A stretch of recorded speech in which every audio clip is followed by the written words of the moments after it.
You're listening to Hurrdat Sports Live. Deep drop, good protection, going for it. Oh, right there, caught, touchdown. Kyle Williams, into the end zone he goes. You just saw Shador and Watson on the sideline. That's right on the money, and to the end zone for a touchdown. There we go. Intercepted. It's Damar Hamlin with his second interception of the preseason. Frank Gore Jr. There we go. Touch. No, not yet. Not yet. Not yet.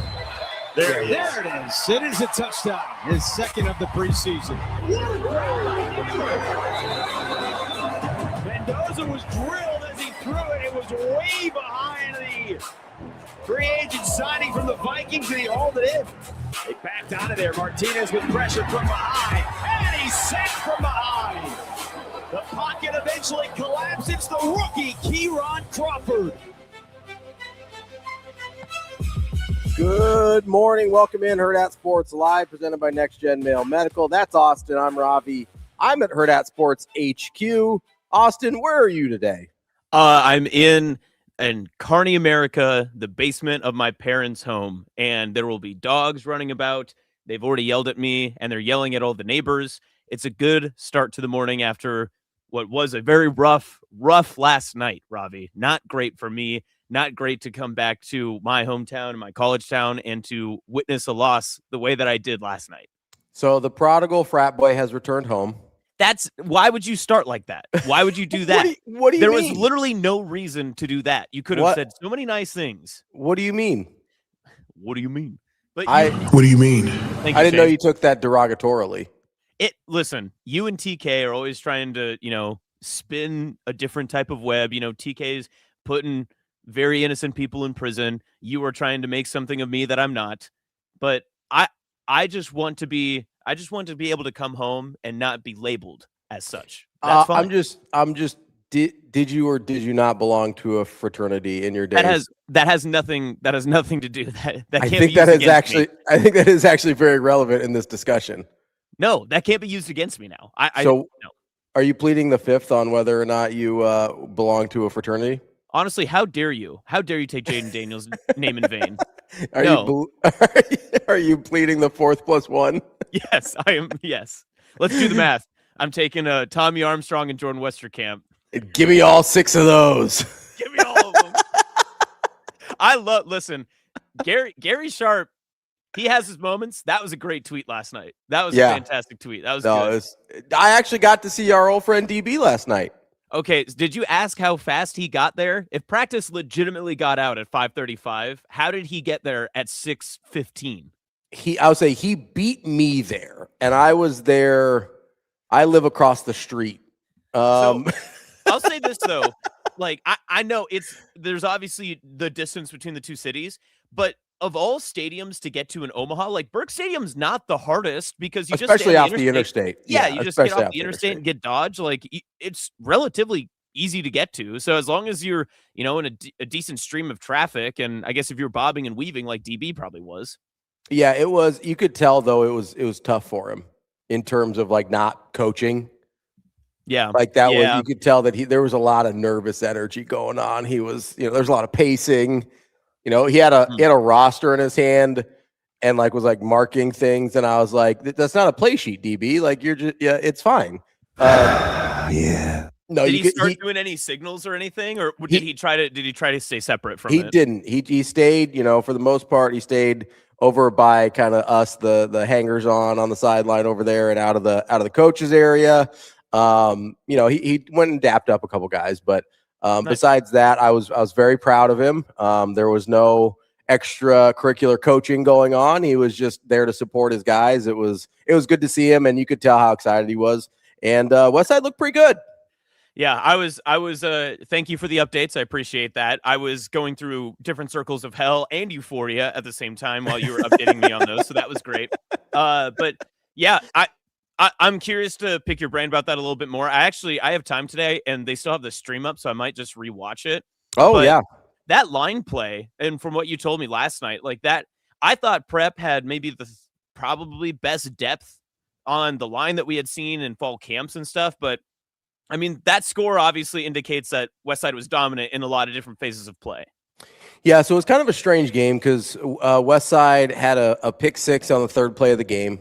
So that kind of got things off to an interesting start. And then they had a couple other – so they were pretty good in special teams. They had a return that went all the way down inside the 5, and then they scored on the next play on a kick return. And then they had a punt return that basically did the same thing. And so they had a couple opportunities there where – the offense wasn't on the field very much. And I thought Prep's only way to victory was going to be to keep them under like 60 plays. And they may have done that, but they also gave them 2 short fields and a defensive touchdown. So keeping him to under 60 plays that way was not what I had in mind, but just too many mistakes from Prep. And I do think Westside is much better up front on both sides this year. And to see Prep struggle that way when I thought the line of scrimmage was their fighting chance.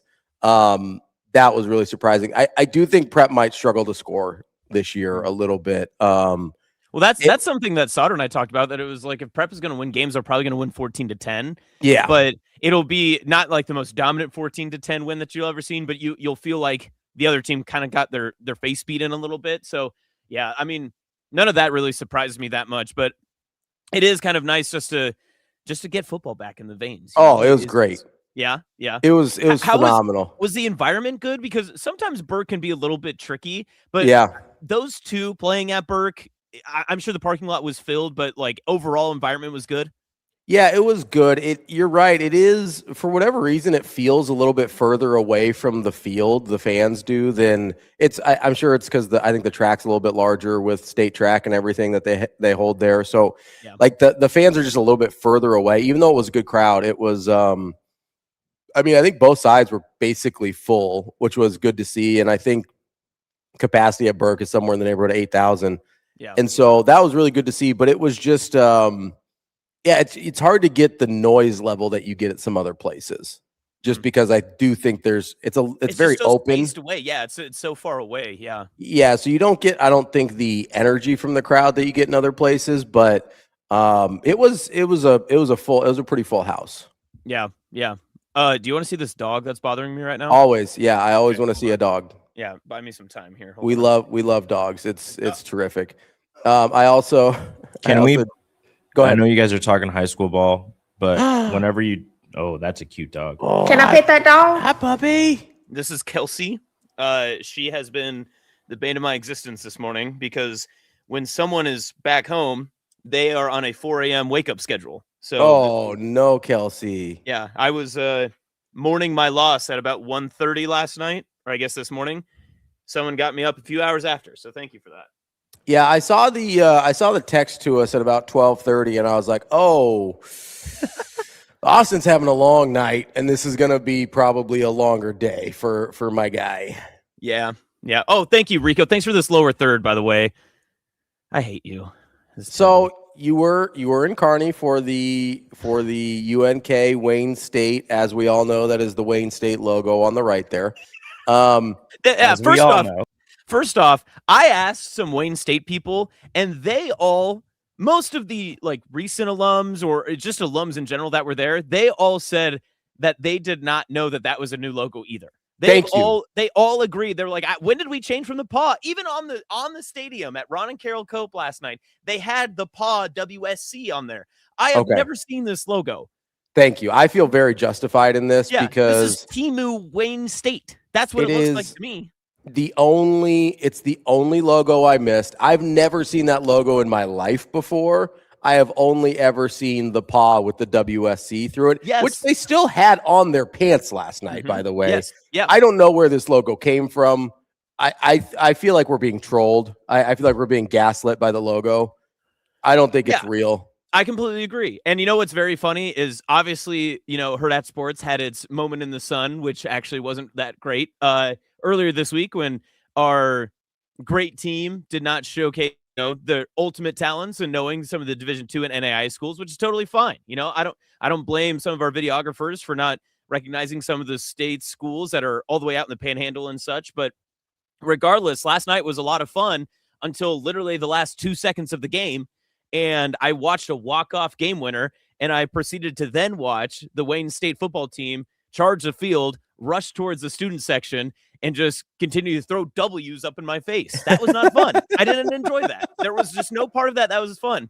And what's worse too is clearly I'm trying to be neutral when I'm there and I'm working, but I did my little tactics. Like I wore my blue and orange Hurrdat sports polo. Like I did all the little stuff that I possibly could. The third quarter, all this crazy UNK content started to go up when they went on this tremendous run. Like, oh, wow, look at the Lopers. Who would have thought? And I was like thinking of all these different pieces of bits of content that I could do. And then they win in a walk-off, and I'm like, I have to post this stuff. I can't not post this, right? Yeah, You seem very hurt right now. You're gonna be all right?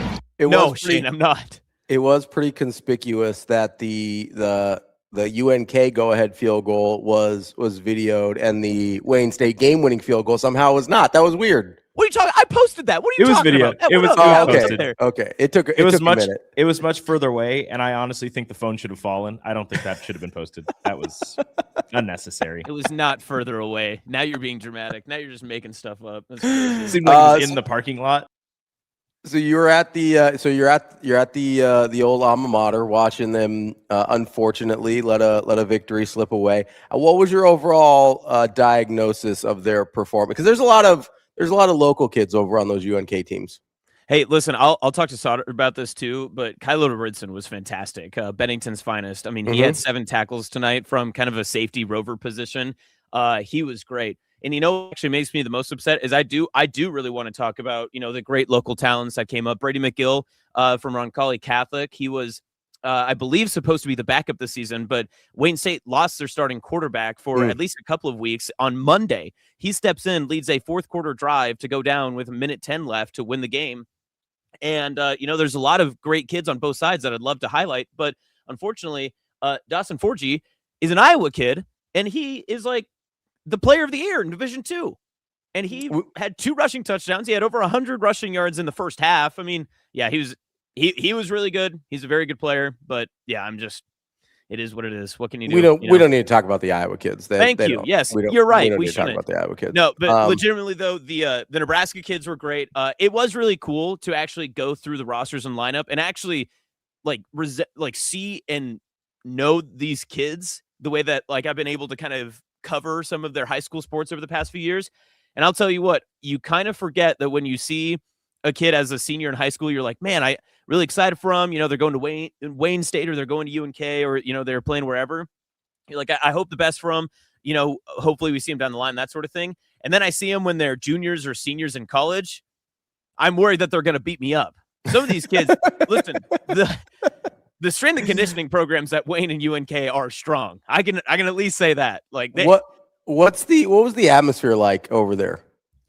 It was sleepy at first. It was a 6:00 kickoff, and a little early on a Thursday on a work night. Yeah, the stands really didn't get completely filled probably until about 6:30 or 6:45. But those last 2 drives in the fourth quarter where UNK went down, kicked the go ahead from 52 yards out, and then the opposite way when Wayne State went down, the Wayne State crowd really got into it, and you could there was some palpable noise that was coming through both sides.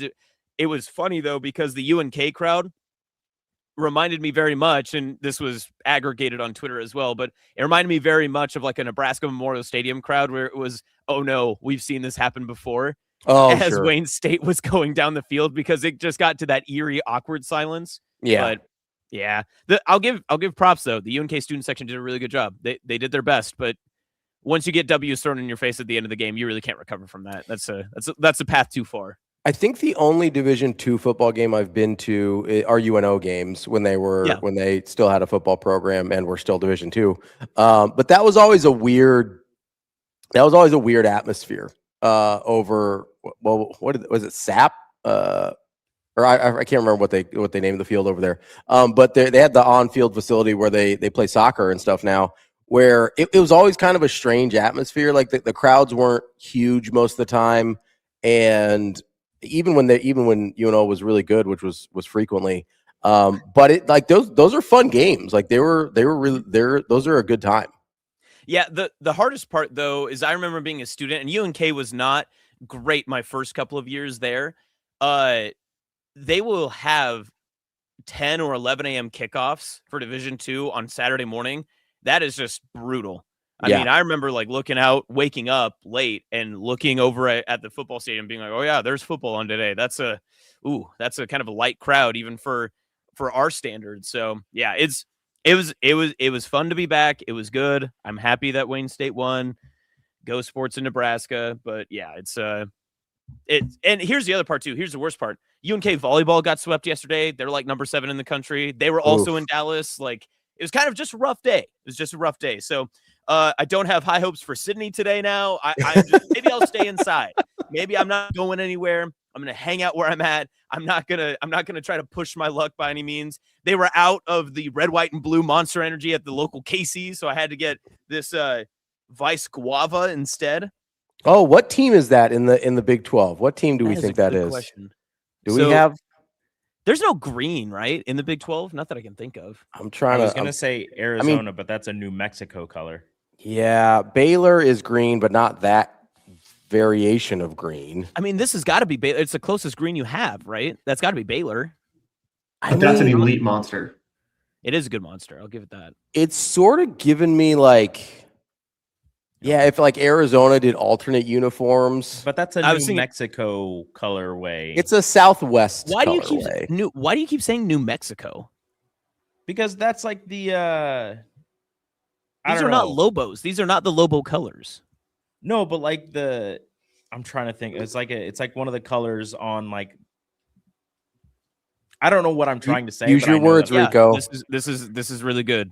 Rico, use your words. It's like the not turquoise. The like that is turquoise. Oh, yeah, turquoise. Yeah, turquoise like is the right color because it's like the Native American turquoise that like New Mexico likes to use on like their alternates. So you think that group of people just stopped at the borders that did not exist at the time?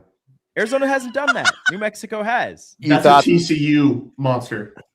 No, there's a purple monster. We can't double. Does TCU have a turquoise alternate? Well, according to Rico, no, because in New Mexico, that's where the turquoise stopped. That's true. The turquoise stopped at New Mexico. Arizona doesn't get any. Texas doesn't get any. Yep. Only New Mexico gets turquoise. Maybe it's just an old can. This history lesson brought to you by Radio Rico AC. By Rico Enrique Alvarez Clary. I'd love to see. We should start doing some of that content where Radio Rico Enrique Clary gives us some history lessons, or just talks to your kids for 5 minutes every morning. Instead of drunk history, it's just Rico history. So the Native Americans stopped after they made the color turquoise, and they just stayed in New Mexico. They're like, we made it to New Mexico. We're staying here. We're not going anywhere else. First off, Brandon, get ready to check the box. How about you guys go fuck yourselves? Oh, come on.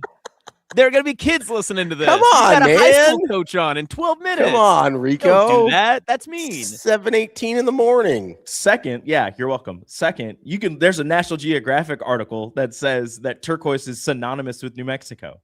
It's synonymous with the American Southwest. Yeah, New Mexico. San Antonio is probably the most famous franchise with the turquoise. The Suns have used turquoise. That's everywhere from Arizona to Texas. Find me an Arizona Wildcat turquoise alternate. Always. I'm not talking about Arizona Wildcats. I'm talking about the Phoenix Suns.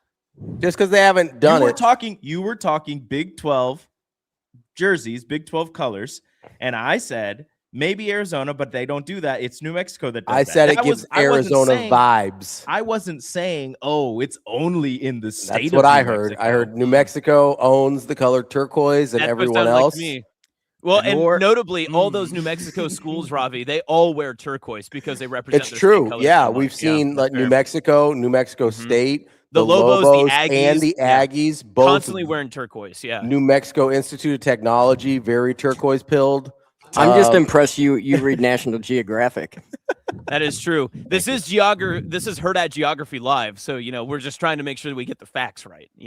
Coming up next, you can learn about Minotaur versus whatever the History Channel usually plays at this hour. Speaking of the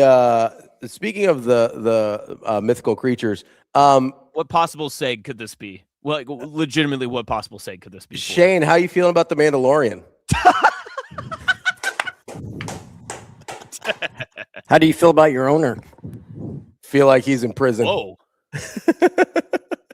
Also, he doesn't have One of He these does- things is not like the other. He To doesn't be have- fair, the Mandalorian was kind of yorking it all over the field last night. he was. There's a lot of York in it. It was kind of yorking it. So no better place to york it than Vegas, to be honest. I mean, truthfully. Honestly, if he'd been yorking it in Vegas, he wouldn't be in prison right now, or he wouldn't have gotten arrested. The trailer parks in Vegas have to be bougie as hell. There's just To be no f- way that they're not. So I think technically you have to be just outside the Vegas city limits, but still Nevada in general. Yeah. Also, Nevada. I bet Nevada has some turquoise. The trailer parks in Henderson. Yeah, Henderson, Nebraska? Pahrump, Nevada. H&H? Hampton? What? Hampton, H&H? Henderson, Famously, Hampton? the H logo for Nebraska is for Hastings, as we learned. Horror horses. The No. horror horses. Those are called Broncos. It's gonna be fine, but nothing like a Stang, baby. Woo! Yeah, how excited are you? Get it all out. Are you covering that logo? We have a coach coming on who's playing you. Well, you can't really see it when I'm doing this. Yes, Yeah, but you I can can see see the your north. I laptop. can see. Yeah, I can see the north side next to Deshaun the chicken. Wrong way. There we go. That's still. That's more. What I are you know. doing? I know. He I'm walked gonna- in. Austin, he walked in. He goes, roll Stangs, baby. I go, you do realize you have the coach of the other team coming on, right? He goes, I don't know. No, I said I don't care. I'm aware. Listen, I'm excited to talk to Coach Mendenhall. We've talked before. Big fan. He's a terrific coach. Really excited to talk to him. And he knows where I stand. Everybody knows where I stand. It's fine. That's good. At least he knows. I mean, if That's he good. doesn't, he's about to. You know, it's Have you pre-written these questions to try to not sound like a dick, or like, are you going to? Like, No, what's the plan here?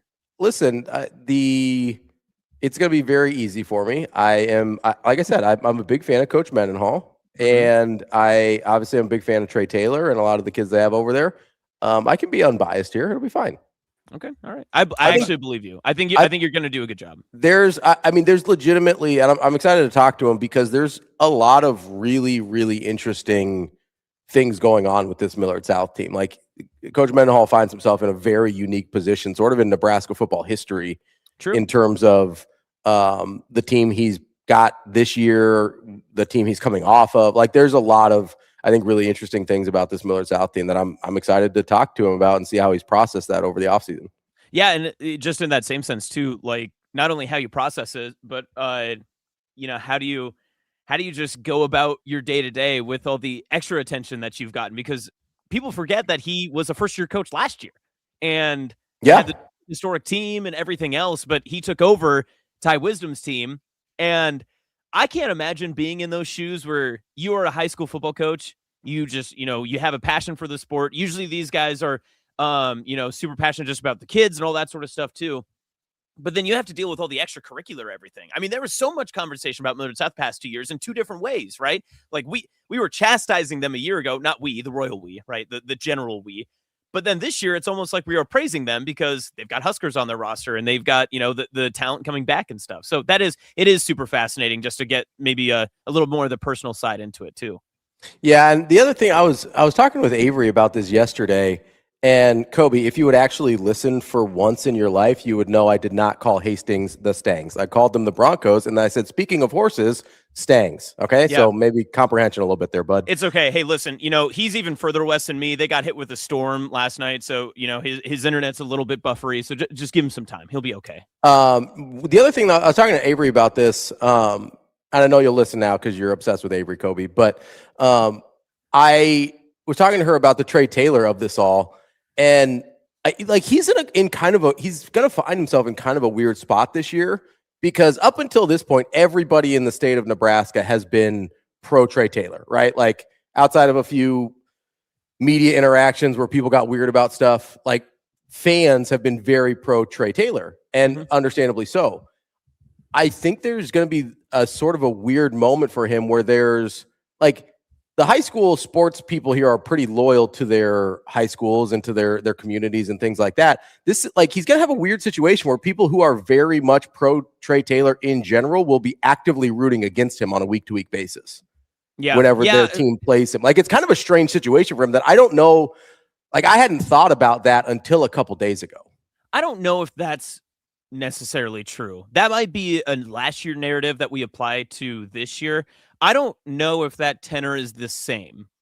just general, like, I think you're obviously going to have high school kids that are going to oppose, and you're going, like you said, you're going to have the hyper specific high school football crowd that's going to be opposed to what Millard South had, allegedly done from a year ago, all that sort of stuff. Right. And like the narrative that it was a year ago, I don't know if that conversation stays the same. And if you remember last year, I think this was a question that I asked Sautter about it during the entirety of the Millard South run, is if the kids from last year's team had been committed to Nebraska, how would general fans react to some of the things that were happening and the scores and all the other controversy that went around the Millard South football program? I think that we're kind of seeing it now because, yeah, definitely when the news came out, there was a lot of hesitancy on how to react to it. But I feel like generally now people are just excited and they know that maybe they're not supporting Millard South necessarily, but they're supporting future Huskers. And I don't think that they are going to say, hey, go Patriots, we're going to be wearing, Patriot red or anything like that. They're just going to be wearing their Husker red. And they're going to support Trey and Tay. And I think that that's probably where they lean a little bit closer. Yeah, I don't mean those people. I mean like the people that like are actually involved with, like, nobody from Westside's rooting for Trey Taylor, but all those people will be rooting for him a year from now when he's at Nebraska. You know what I mean? Yeah, like, it's not about the Millard South of it all, except for there is some Millard South fatigue. Like anytime you have a team win a couple in a row, people are kind of like, let's have somebody else here.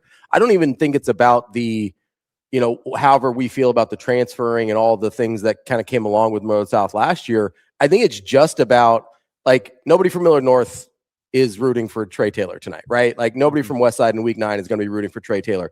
And whoever else they play along the way, you're just going to have like a very strange dynamic of a guy that Nebraskans in general really, really love in Trey Taylor. And then you have this kind of each individual fan base from the different high schools they're going to play that on a week in, week out basis are not going to be pulling for the guy. I think it's a strange situation for him to find himself in that I don't know that he's processed through. Yeah, I'm excited to poke in Coach Mendenhall's brain and see his thoughts on this, because if anyone's going to know, it's probably going to be him, right? Absolutely, and we'll talk to him next, the head coach of the Millard South Patriots. Coach Mendenhall will be joining us next year on Hurrdat Sports Live.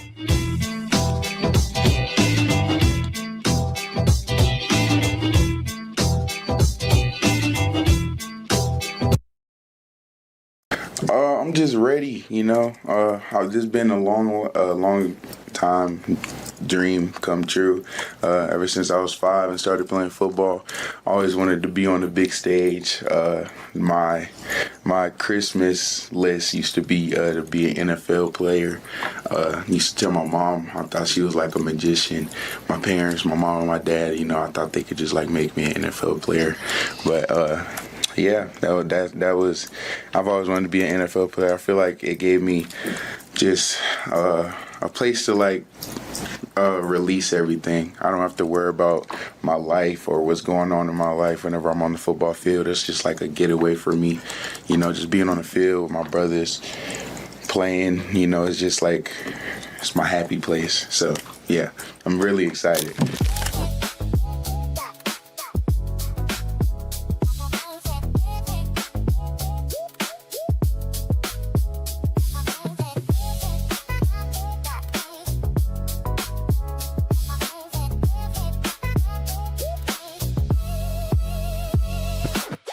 Your schedule is filling up. Get back to busy at Edwards Kia. Lease the 2027 Kia Seltos S starting at just $269 a month. Ready for every run on the calendar. 2 great leases, 1 less thing to worry about. We've also got the 2026 Kia Sportage EX starting at $249 a month. Don't wait. Get back to busy this August at Edwards Kia.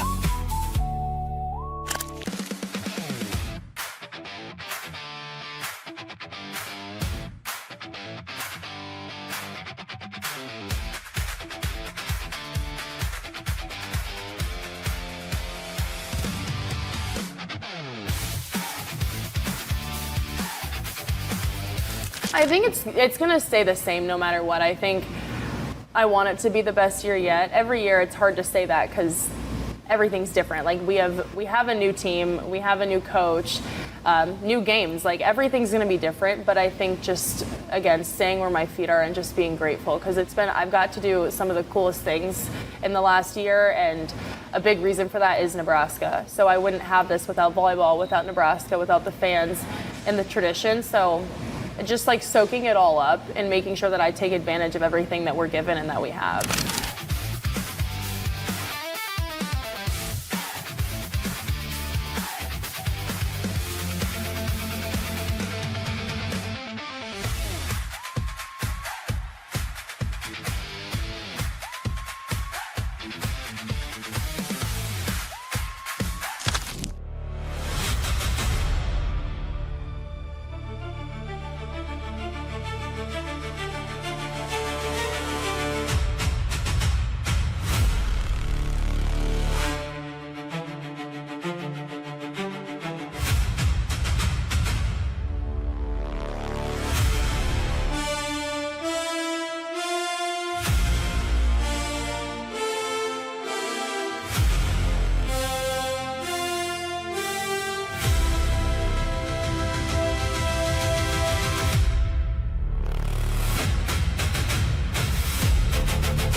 You're listening to Hurrdat Sports Live.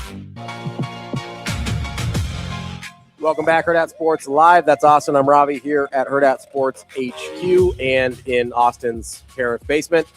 We are joined now by Taylor Mendenhall, the head coach of the Millard South Patriots football team. Coach Mendenhall, how are we doing this morning?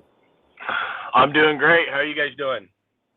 We are doing well. I wanted just to let you know that out of respect for the interview, I did take off my Millard North hat while we were doing this. So completely unbiased here. You have my full attention. That's awesome. Is the red underwear and red undershirt on too then? No, we do still have the Millard North shirt on, but I didn't want to go tarps off for the interview. All right. Fair enough. Oh, Coach, that's perfect. That's a great way to start.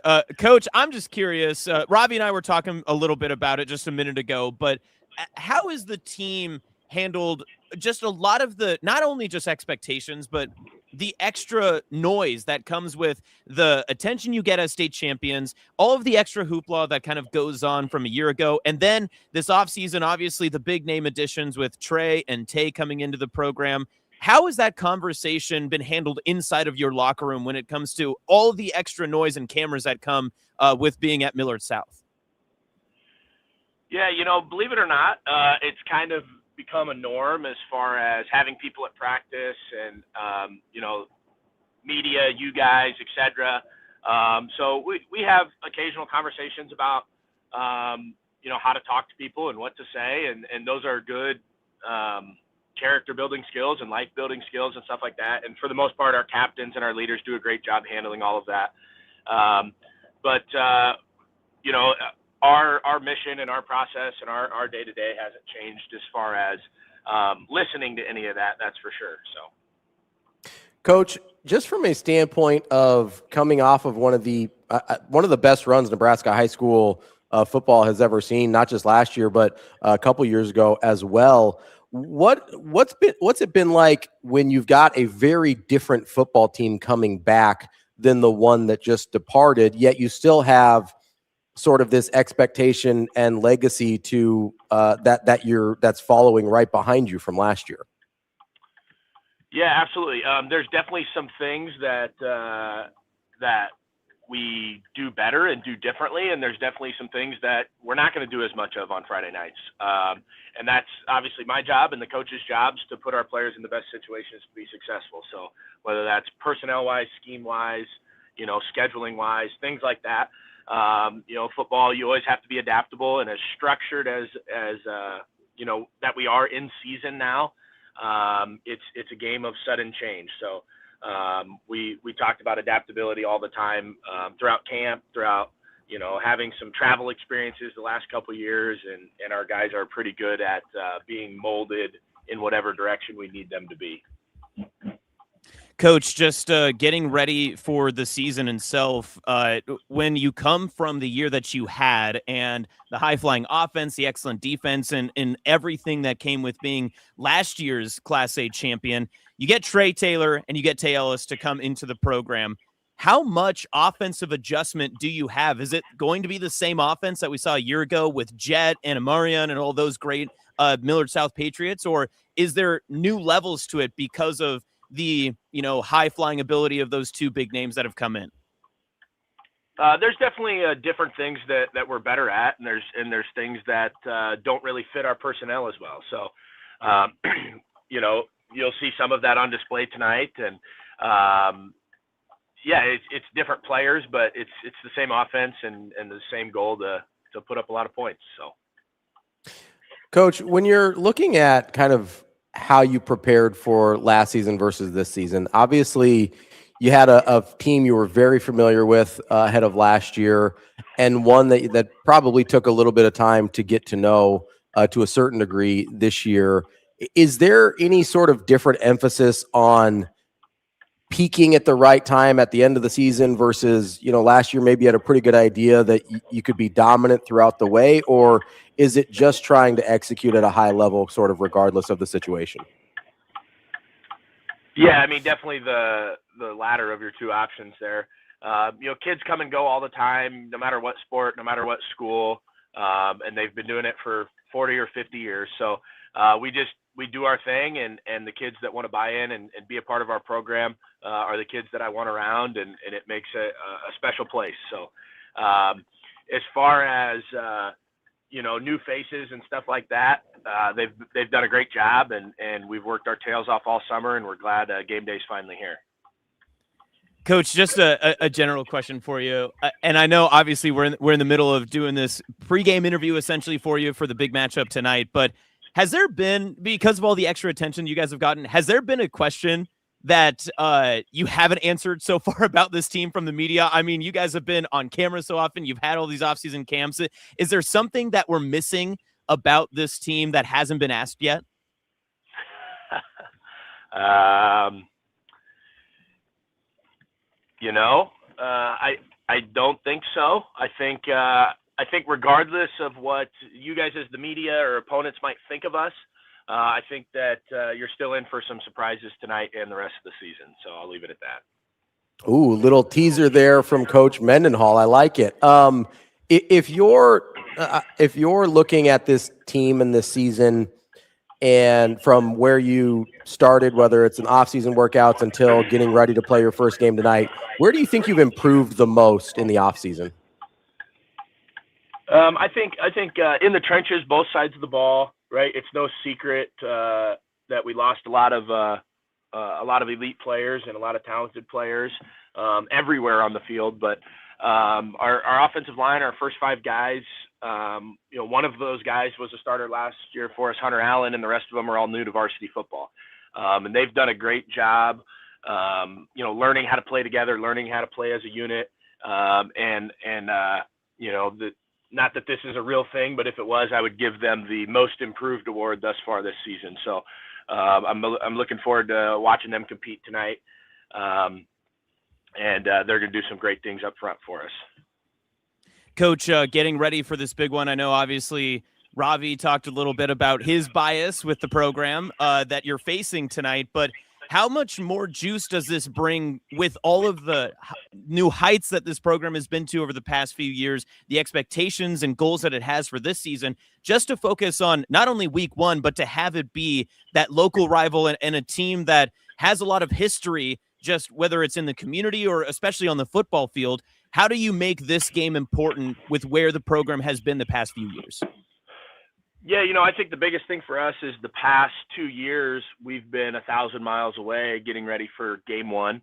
So it's exciting for our team. It's exciting for our school. It's exciting for our community to be at Beal Stadium for the first time in 3 years to open up the year.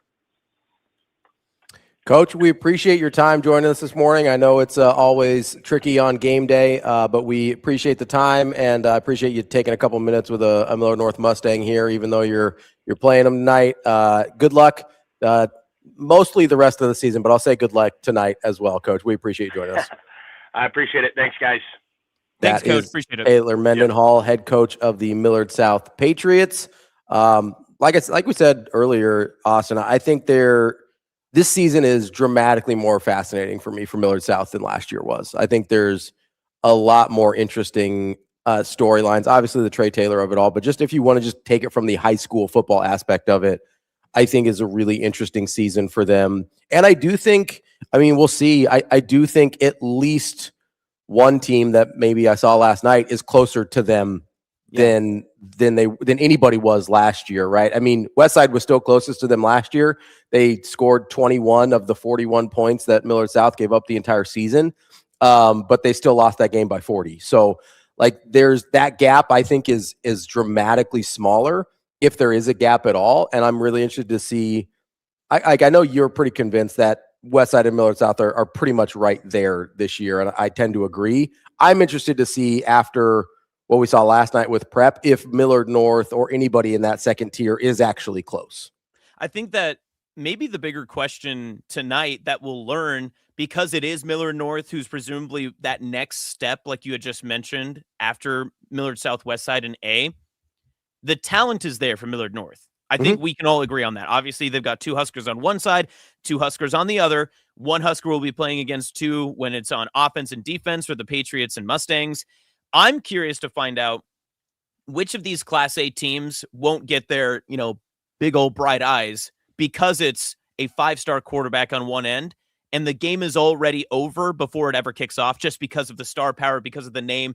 And I mean, this is something that it's high school, right? You always have to add that part. It's not just football. This is high school football. These are real things. And like what you just said before, you have to go through some mental hurdles before you play Millard South, not only because they're great, not only because of the preparation it's going to take you, not only because of the expectation of the high level of play you're going to have to match, but you also in the back of your head are thinking while you're in, algebra in seventh period, you're thinking, I'm going to be cheering for this guy that I'm playing in 3 years, right? I'll probably be in Memorial Stadium rooting for him, but I'm playing him on Friday night. That mental, hurdle that you have to go over, I think is very interesting. Now, will Millard North have that issue? I don't know. I think that'll be very interesting to kind of find out tonight to see not if the lights are too bright, but if maybe the star power is a little too big when it comes to the players that Millard South has, especially just for this year's specifically. Yeah, I do think it's really interesting that the dynamic I think is probably different with like a Millard North and a Westside because you do have similar. I get that nobody else has the number one quarterback in the country. I understand that, but you have similar really high level talent at Millard North and Westside that you do at Millard South, right? And so like Millard North, like Torrey Pittman, for instance, at one point was a top 20 player in the country. Now those rankings have changed, but there's a certain level of prestige that goes along with having Torrey Pittman on your team. And, Kylan Haney got offered really early in his career, I think after his freshman year, or it might have been after his sophomore year, but very early in his career at Central. And now he's over at Millard North. And obviously Matt Erickson is a Millard North guy with a Nebraska commit as well. I think it's easier for those guys because they probably see themselves as equals as peers, as opposed to, we got to go play the number one quarterback in the country. Especially the guys that are going to Nebraska and have been around him and so probably know him to a certain degree. I think it's going to be really different there. But I just find it, I do find it interesting for other teams that maybe like Prep last night, right? You look at that Prep team. I think that's a pretty good Prep team that got handled by Westside last night. I think a lot of this is going to come down to emotions management, right? The last few times I've seen Prep and Westside play, it felt like Prep maybe didn't manage their emotions as well as Westside did, right? That's a big rivalry, has been for a long time. It's something that people in the individual schools talk about. I'm sure it's something their teachers talk about. It's something their coaches, I know, at least on one side of it, talk about. And I think sometimes we overlook, especially with high school kids. I mean, we talk about it some in college, but especially with high school kids, kind of the emotional management. And, when you see Prep give up a pick six on the third play of the game yesterday and kind of struggle early, I don't think the separation, clearly I thought Westside was better. I didn't think the separation was as big as the score. It just seemed like, especially early, Prep had some emotions management issues. I'll be really interested to see if Millard North, Millard South plays out differently than that, or if you can clearly say like, oh, this team managed their emotions much better than the other one did. Yeah, not to pivot everything to Nebraska football, but, Coach Rule did an interview yesterday on a local station, and I was able to listen to a large chunk of it. And one thing that he talked about when it comes to just like experience and some of the things that he said through the offseason and even back to last year, and things we talked with Damon about earlier this week as well. I think emotional maturity is a really, really big part of football. And especially when it doesn't matter really the level you're at, because emotional maturity gets you through the highs and lows of a game because you're going to make mistakes. That's how football works, right? Like execution on one side usually means that there's a fault on the other, or you're exploiting a weakness that the other side has that you have figured out and you try to scheme against. But how do you overcome that? And how do you overcome some difficulty and issues? It's something that Harper Murray has talked about in college volleyball, because there's a point scored on every single play. So you have to kind of, refresh, move on in your brain. I think that is a big part of what we'll see from this upcoming season. And if you want to make it a Millard South and Omaha Westside connection, I think that's definitely one that you can say that, whoever is able to keep their consistency throughout the entirety of the season, whether there are injuries, whether there is high level play, whether some of the bigger names on your team are playing up to where you think they are, or maybe if they're not, how do you stay ahead of the curve and how do you keep yourself above some of the muck that can happen during the middle of a game, in a season, or even a play? Tonight I'll be at Ashland Greenwood and Kearney Catholic, and the same thing can be said at the C1 level too. You've got Barrett Kittrell on one side of the ball, and you've got these Kearney Catholic kids who are bringing in Ashland Greenwood, who was a semifinal team a year ago. If Kearney Catholic just goes, hey, listen, they've got a Husker, oh no, oh woe is us, the world's going to cave in on us, we've got no chance. I don't think that that's how they'll do it, but they have a great coaching staff who teaches them the importance of just saying, listen, they're going to put their pants on the same way we do.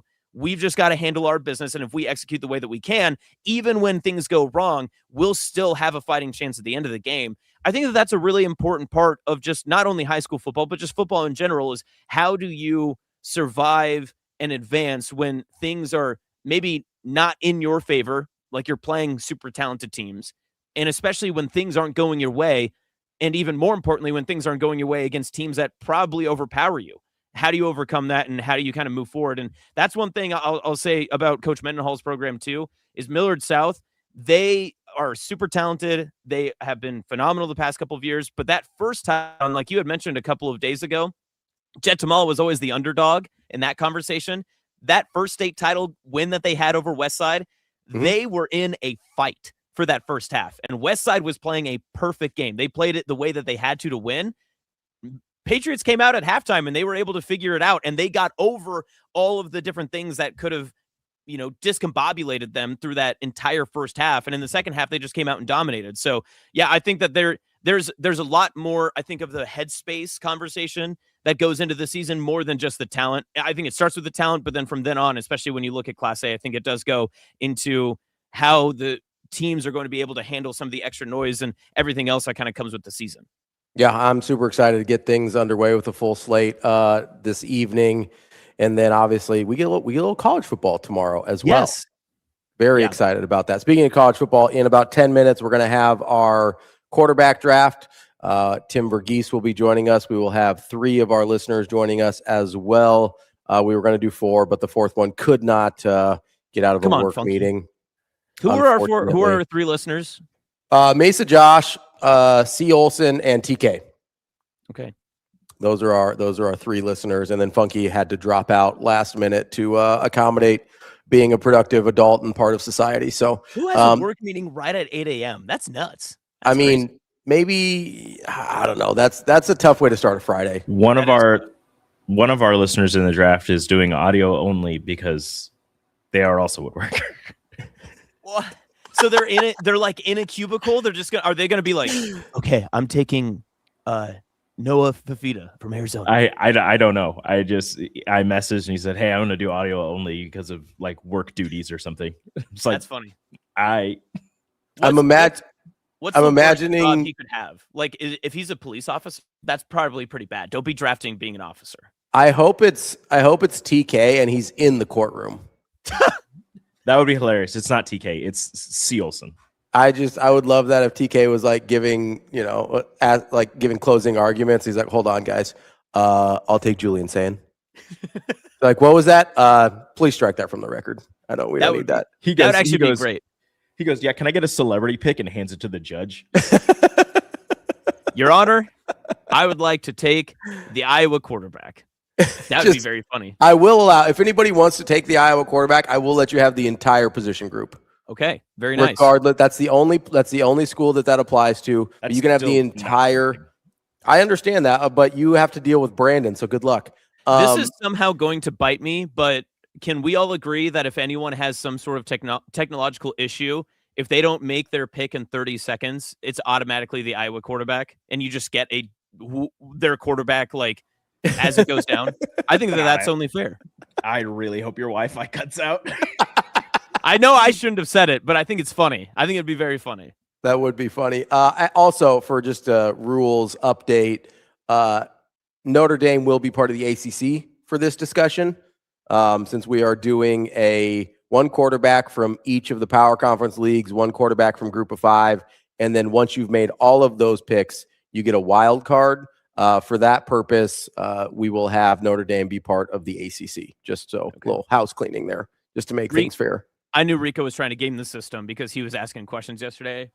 I was like, that's a little suspicious. Interesting how these are coming. I wanted to make sure that Ravi asked me to send the rules to the listeners. I wanted to make sure that I was getting it all right. Yeah, he did not know the rules. See, I was just like, hey, Rico, send the rules. And he's like, what are those again? I go, cool. What are they? TK says, I stayed late yesterday so I could be in the war room, a.k.a. the home office for the draft. That's awesome. I love that. Love the commitment. That means one less innocent will stay on the streets, or one more innocent? Yes, there we go. One more innocent will stay on the streets. There we go. Yeah. Yes. I know TK has a big board behind him. I wrote up my big board last night. I'm pretty proud of it. I'm pretty happy. Yeah. I have eight quarterbacks in every single conference, including the G5. Or I don't have the G5 conferences. There's just no way. But the group of 5. Yeah. So hopefully that gets me through. I'll tell you what. I'm not looking forward to having potentially the last pick in a few of these because things get dicey, and I'm afraid I'm going to make a gut call that will not benefit me. I'm looking at some of these quarterback names, and I am very nervous of what I may do, and I don't want to be in that position at all. Your weird West Virginia love might come true. He's like, give me Hawkins. I'm not kidding. That's exactly who I'm talking about. Michael Hawkins is 8th on my Big 12 board out of 8, and he is staring me down. I mean, like it's like junior prom. We are just looking at each other on the dance floor. Oh, it's going to be hard to say no. There's a part of me that kind of sits here and like looks at like the ACC quarterbacks and the Big 12 quarterbacks, and I'm like, do I just reach for one of them right away and like just bank on like, there's enough Big 10 quarterbacks. Hey Rico, I'm also on your team. Rico. Brandon, it's fine. It's fine. You know what's very fun is usually before you do a draft, you don't tell the rest of your people that you're competing against your draft plan. But I'm really glad to hear that you've been calculating all this, Rico. Thank you for the insight. We appreciate that. I was thinking about it. I didn't say I was going to do it. Speaking of draft plan, can we give out the draft order, or should we wait until everybody's here? It probably makes sense to wait till everybody's here. What? Okay. I don't know. I'm excited. I'm excited about the draft. I'm excited.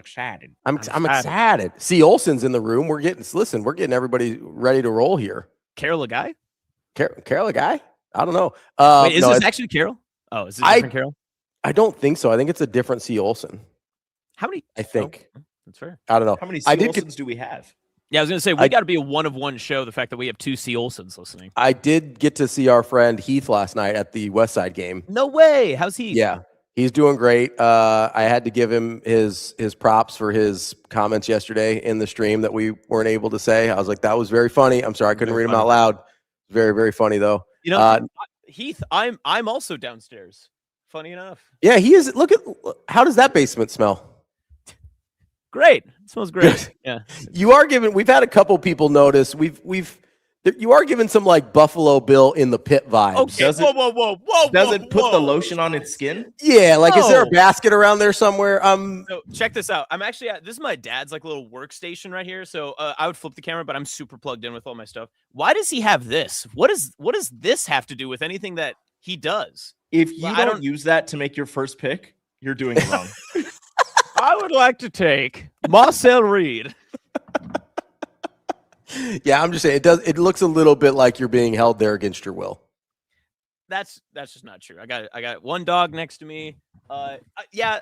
So is it the black trash bags up there? Is that the problem? The black trash bags aren't great. Just the overall industrial storage facility vibe. Listen, anytime you're in an unfinished basement, I'll show you this. Listen, I'll go full screen for just a second. See, okay. Oh, hold on. Let me do this. That's me. So this is see. Listen, I understand it's a very nice storage shelf. That's I'm obviously. just saying, look, this is like Christmas gear. You think Buffalo Bill had like Christmas antelopes like hanging out in his? I don't think so. He didn't have Christmas trees. I don't. Just because he was a serial killer, I don't think we can obviously assume that he didn't enjoy Christmas. I was expecting you to be in the garage on the couch. We have had Couch Garage Austin on the show before. That is true. That's Spring Hill, Kansas. That's real Western Nebraska. Okay, that's way different. This is just Kearney. This is high living. Did you see my tweet this morning? I was drinking my morning coffee outside of Yanni Park. It's beautiful. It was a beautiful view. It was a beautiful view. I feel like I have to ask for DB. How stretchy are those bags? How many? If you cut the body up, does it fit in there? Is that a? Let's find out. I'll have to take the headphones off to do this. Okay. Yeah, I'm wondering if this is a multi bag situation. If you're Buffalo Billing it down there, it doesn't look terribly stretchy. It's not bad. No, I feel like a leg's poking out of that. No, clearly they didn't spring for the high end garbage bags. No, there's a body in there. That's for sure. Let's take a quick. DB would be so proud. Let's take. No, he'd be like, "Why are you putting it on one? You got to chop it up. You got to vacuum seal. You got to get rid of it." Speaking of DB, I got a message last night from one of our listeners, and it went to my DMs in one of like the other messages groups, Yeah. And I could only read the first two words, and it said, "Hey, Queen." I love that. Let's take a quick break here. Tim Verghese will be joining us next. And then we'll start with our listener draft, and if Tim has enough time, we'll ask him some questions because he had another tweet yesterday that made me wonder what's going on with Ahmad Hudson. We will get into that and to the QB draft right after this here on Hurrdat Sports Live. Your schedule is filling up. Get back to busy at Edwards Kia. Lease the 2027 Kia Seltos S starting at just $269 a month. Ready for every run on the calendar.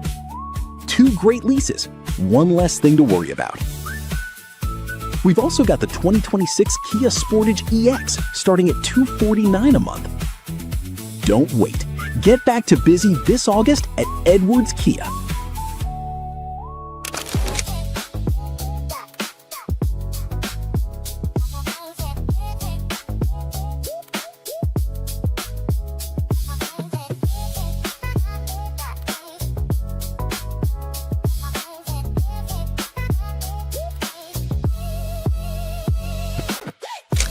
Go 2 off seasons in a row where you don't get the weight room, the maximum, output of the weight room, and you miss practices. It's hard, even though he's been here for 3 years, to step in and just pick it up and go. I'm hard on Carter because I know what Carter needs to look like when he's out there. And he's taken it as a challenge. I think he's gotten better and better and better. Just from a physicality standpoint, he's putting his nose in blocks. He's definitely not afraid of contact. It's just the technique and how you get to that point of contact that we're continuing to work on. And then, just the route running, catching the ball, that's what he's got to be. For us, is just a difference maker with matchups. If you put a safety or a linebacker on him, he's got to make him pay. And so we're just working through all those layers of development that we didn't get to do the last 2 years in the off seasons. And I think that, he has an unbelievable sense of urgency. He's had a sense of urgency since he's been back, just because he knows he missed a lot. And so, through just the room, Luke, Coach Mosey, just everybody pouring in, to Carter. I think that, he keeps getting better, and he's going to continue. It doesn't stop now just because the season's about to kick off. It's going to have to continue to grow and grow as we go through the season.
Last year was hard because that transition was really hard, and it was late in the year, and getting to know the kids and getting your system installed and not really knowing what the kids were good at before August really hit was tough. This year, like you said, we've got a whole year under our belts. Last year's senior class did a great job for me setting the foundation of expectations, and like this senior class, I told them in our leadership meeting, like, hey, you guys know what the expectation is. Now we're going to level up, and now we're going to get just a little bit more and push the envelope and not be satisfied with, with a goal like making the playoffs. Now let's go do some more with it. And so this is a great group to really kind of set those standards moving forward. And as the program continues to grow and continue to be that positive movement with even just our roster size and more athletes coming out for football has been great to see this year.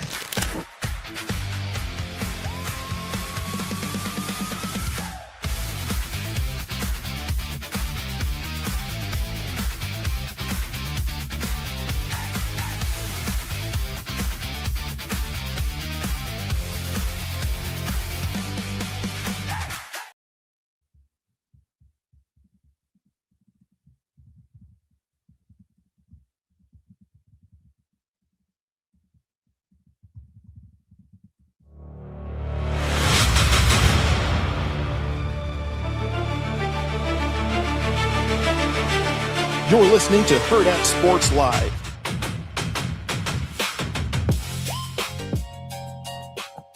Welcome back, Hurrdat Sports Live, presented by Next Gen Mail Medical. That's Austin in Buffalo Bill's basement. I'm Ravi here at Hurrdat Sports Buffalo HQ. County. Buffalo County. Oh, I'm sorry. I got very confused.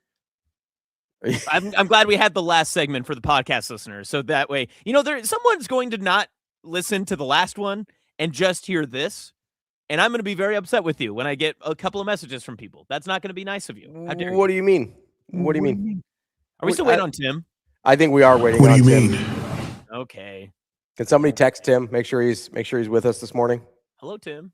I've been talking with him. Okay. He should be along any minute. Okay. Do we have our listeners in the chat? Yes, we do. Okay, so Ravi, one last time. Can you go through the entirety of points, of draft, and all that sort of stuff now that we've kind of got the all of the members here? Yes, I will go over this for our members. Thank you. The draft rules are as such. You get one quarterback from each conference, both power conference, and then all four power conferences, and then one group of 5 quarterback. And then after you've made those 5 selections, you can select a wild card from any conference. So you can have 2 from one conference with the wild card pick. And then the points go as such. Rico, correct me if I'm wrong here. I'm doing this off the top of my head.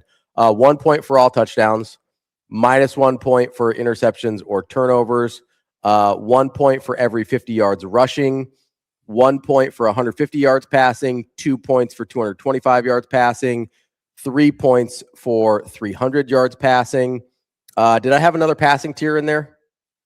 For 400 plus yards, you get 4 points, and that's the cap on passing yards. And then you get 2 points for a win, and that's all, right?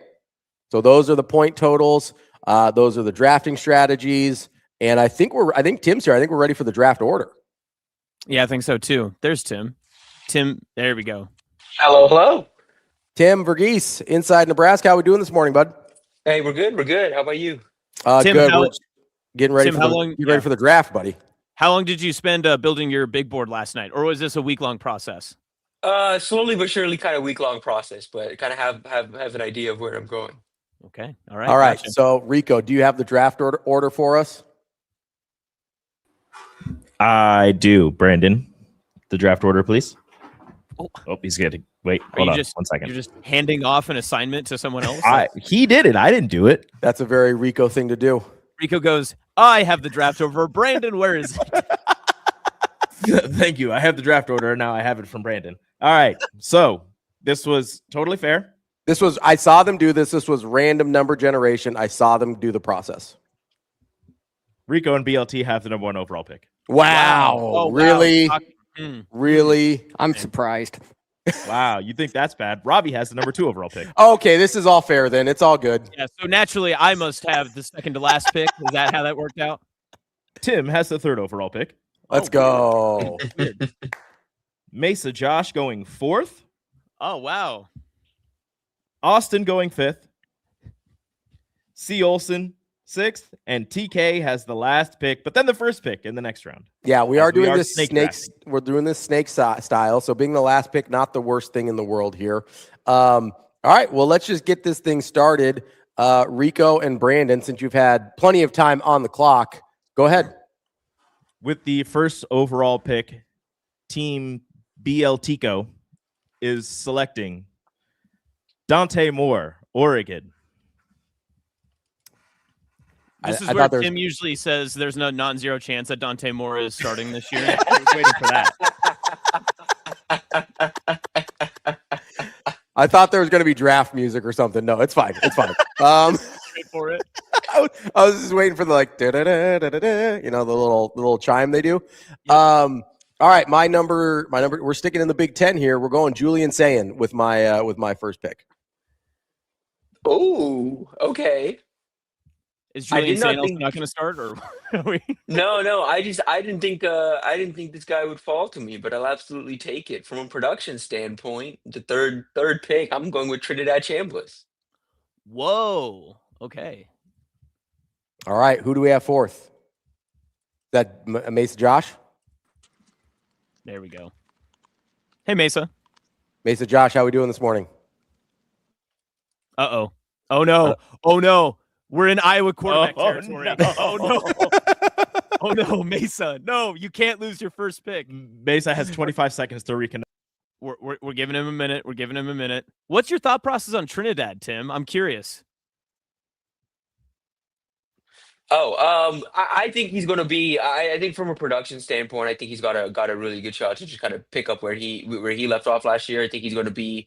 I think he's going to produce. I think I looked at the other quarterbacks on the board. For me at this point, the only one that really came into consideration just from a numbers and production standpoint, for me in the SEC was Arch. So I went with the guy I like a little more. All right, fair. I think Mesa's back in. I think we're good. Oh, Mesa. There we go. Yeah. That's what I was looking for. Mesa Josh, how we doing? Good. How are you? We're doing great. You are on the clock. You also avoided the Iowa quarterback pick, which is good. Robbie, who did you pick? Sorry, I couldn't hear that. You're good. I took Julian Sayin and Tim took Trinidad Chambliss.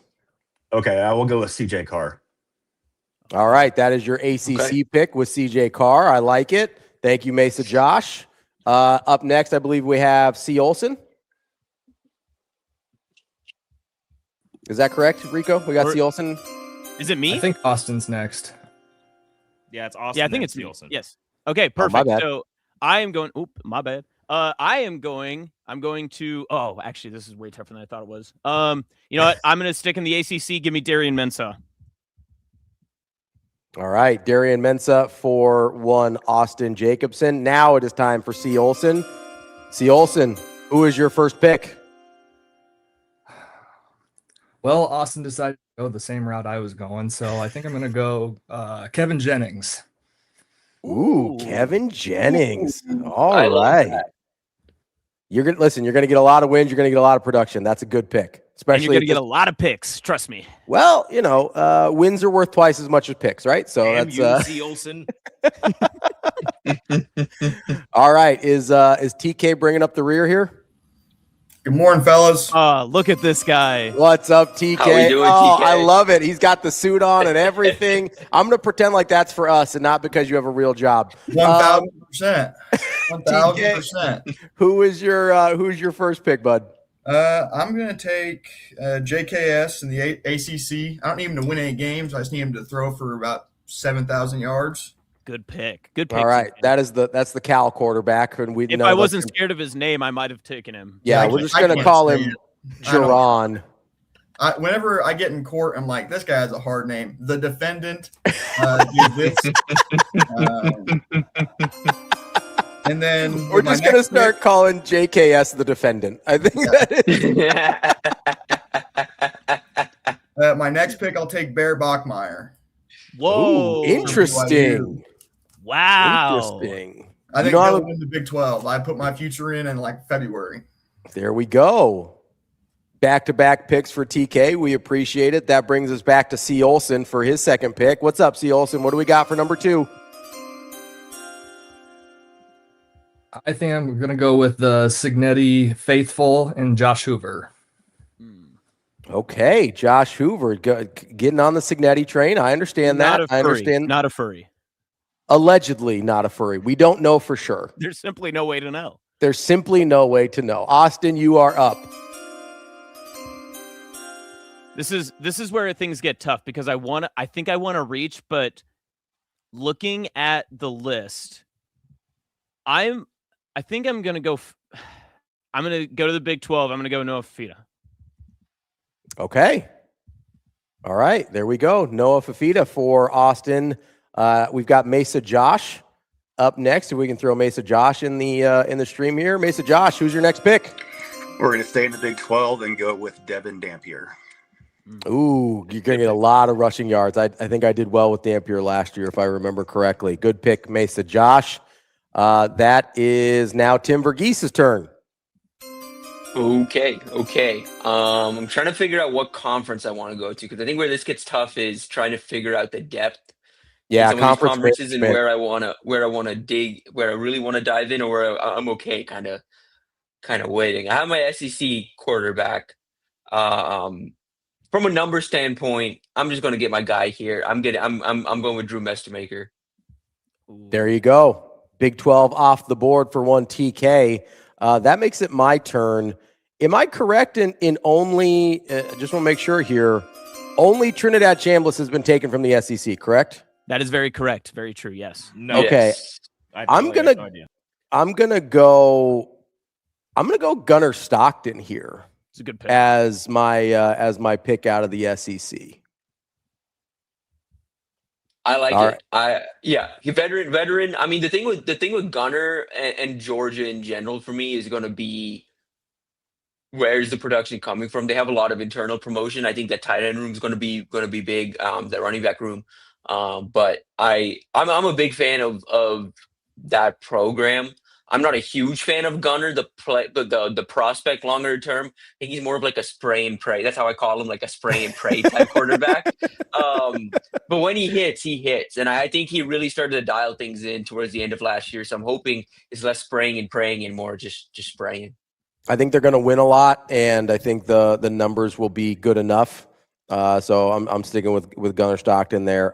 Rico or BL Tico, you are up next. Great name, by the way. Yeah, incredible team name. Like you almost win just on that. Topo Chico. Well, I was like, I have to combine the names somehow, and I was struggling for a second. I go, oh wait, BLT. I was like, this will work. This will be perfect. With our second pick, we are going to the SEC, and we are going to take the player that a lot of people are iffy on, Arch Manning. That was my debate, whether it was going to be Arch or Gunner. I went with Arch, or I went with Gunner, left Arch there for you. I think it's a good pick. I think it's going to be productive. Texas is going to be pretty good. I think it's a good pick. And what's your, you've got another one here, right? Yes, and then since it is a snake draft, we're going to go to a little to the east and a little further south, and we're going to go with one of Ravi's favorite people's quarterbacks, Alonzo Barnett III at UCF. Ooh, interesting. Dang. Wow. That feels early for Alonzo. I get it, but I feel early. I'm not gonna lie to you. That feels like a reach. I feel like second year at UCF, Scott Frost just has some magic coming. Did you write on a napkin this morning, Alonzo Barnett and no one else, or what happened? No matter what. That's insane. That was crazy. I love the numbers he put up last year, and I just feel like UCF, if Scott Frost can get out of his own way, the offense should be better. I can't believe Scott Frost is still gaslighting you all these years later. It really is. If you can get out of your own way. Yeah, that's incredible. I love that. Good for you, man. Way to keep the faith. I'm really proud of you.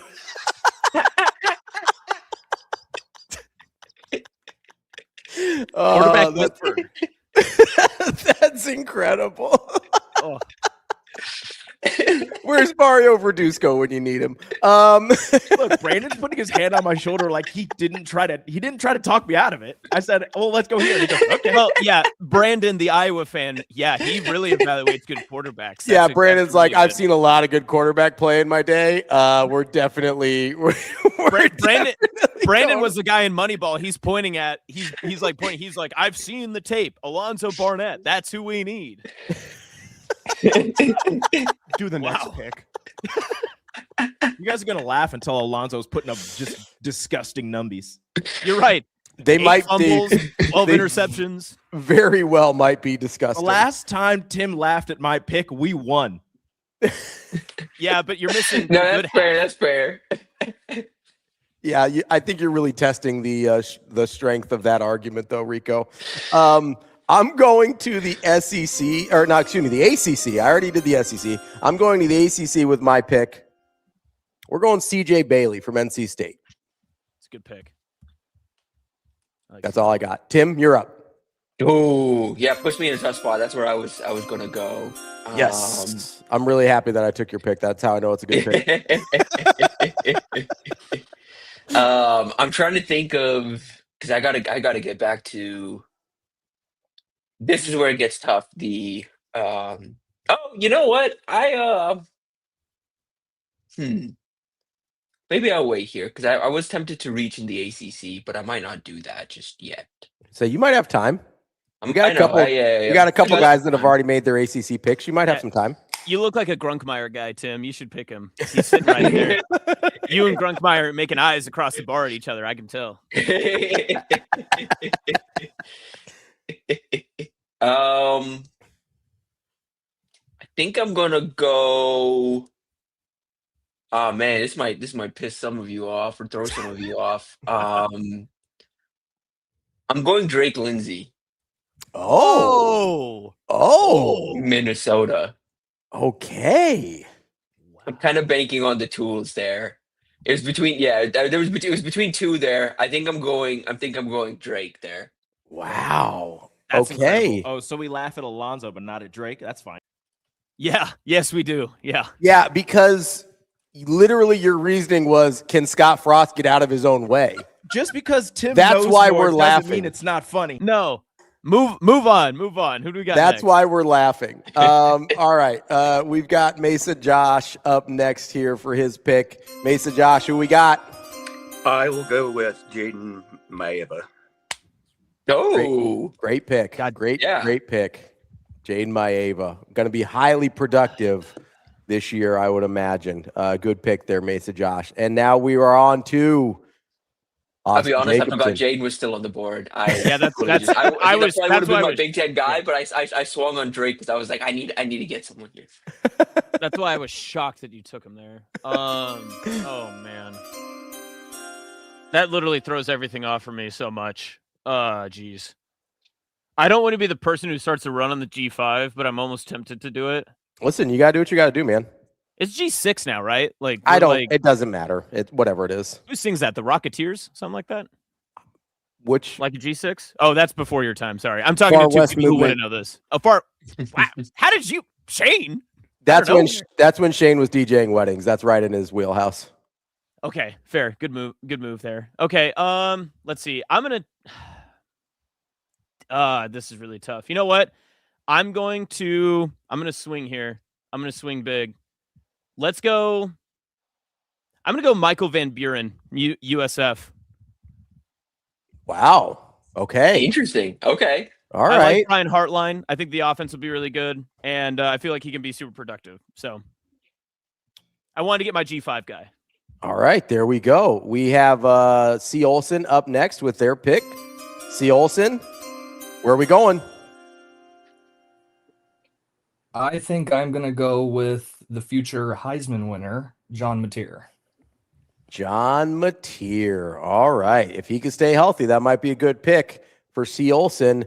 Then we've got TK up next with 2 picks. TK, let's go.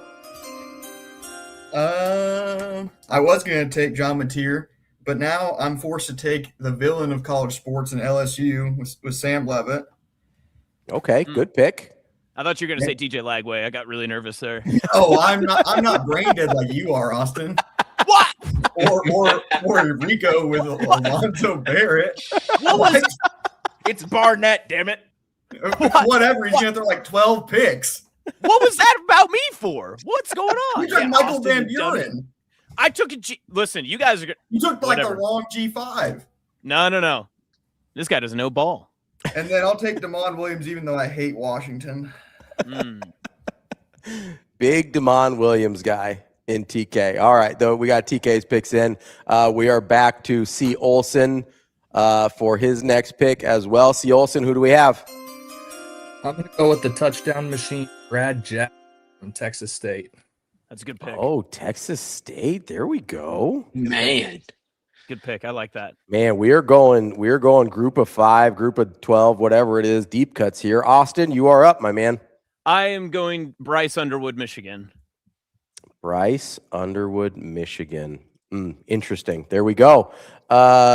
I actually like that pick a lot. I just didn't want to give you any credit. See, like TK just tried to like poop all over me, and that's just not going to happen. I'm trying to keep this segment clean for our kids that are listening. So, Mesa Josh, you're up next. Go with Marcel Reed. Marcel Reed, Texas A&M. All right, we are back to TV. Here we go. Ooh. All right. So I think I know where I'm going here. I'm leaning on the experience and the age of his offensive line. He's an experienced quarterback who's in a new home. And I think he's got a chance to just give me a solid floor of production through the air, on the ground. And I think there's a solid floor in terms of wins as well. I'm going with Bo Pribula at Virginia. Ooh. Bo Pribula. All right. I could have sworn that was a DJ Lagway. I was. I thought he was going back to the well. I'm already Big 12 done. I'm already out of that. I thought he might be going back to the well. Just gonna go back to Old Faithful. That puts me up for my pick. I'm gonna go. I've got Big 12 and Group of 5 left here. I'm high on this team as a Big 12 sleeper. I'm gonna go Connor Wegman from Houston. Oh yes, and I was really hoping to get him in wild card. Who would you take? Connor Wegman from Houston. All right, Rico, BL Tico, you have 2 picks. Sorry, I was typing up the name. Sorry. We have, hold on. What do we have? What conferences? ACC. Okay, we have to go ACC and Group of 5. Yep. Oh, all the good ACC quarterbacks are done. Maybe I shouldn't. Nope, Ethan Grunkmeyer's right there. Ethan Grunk. Stop trying to push Ethan Grunkmeyer on people. Quit trying to make Grunk happen. It's not going to happen. What is your obsession with Ethan Grunkmeyer? The long ass neck mostly. I mean, seriously. He's no Mike Glennon, but yeah, I'm looking at your guys' ACC quarterback tiers. Wow, cheater! Hey, you did it. It's on my computer. Whoa. Yeah, sure. Why not? Let's go with. I don't like that at all, but Brandon wanted it. Christopher Vecina out of Clemson. Oh, hey, okay. That's a choice. Yeah, thanks for that.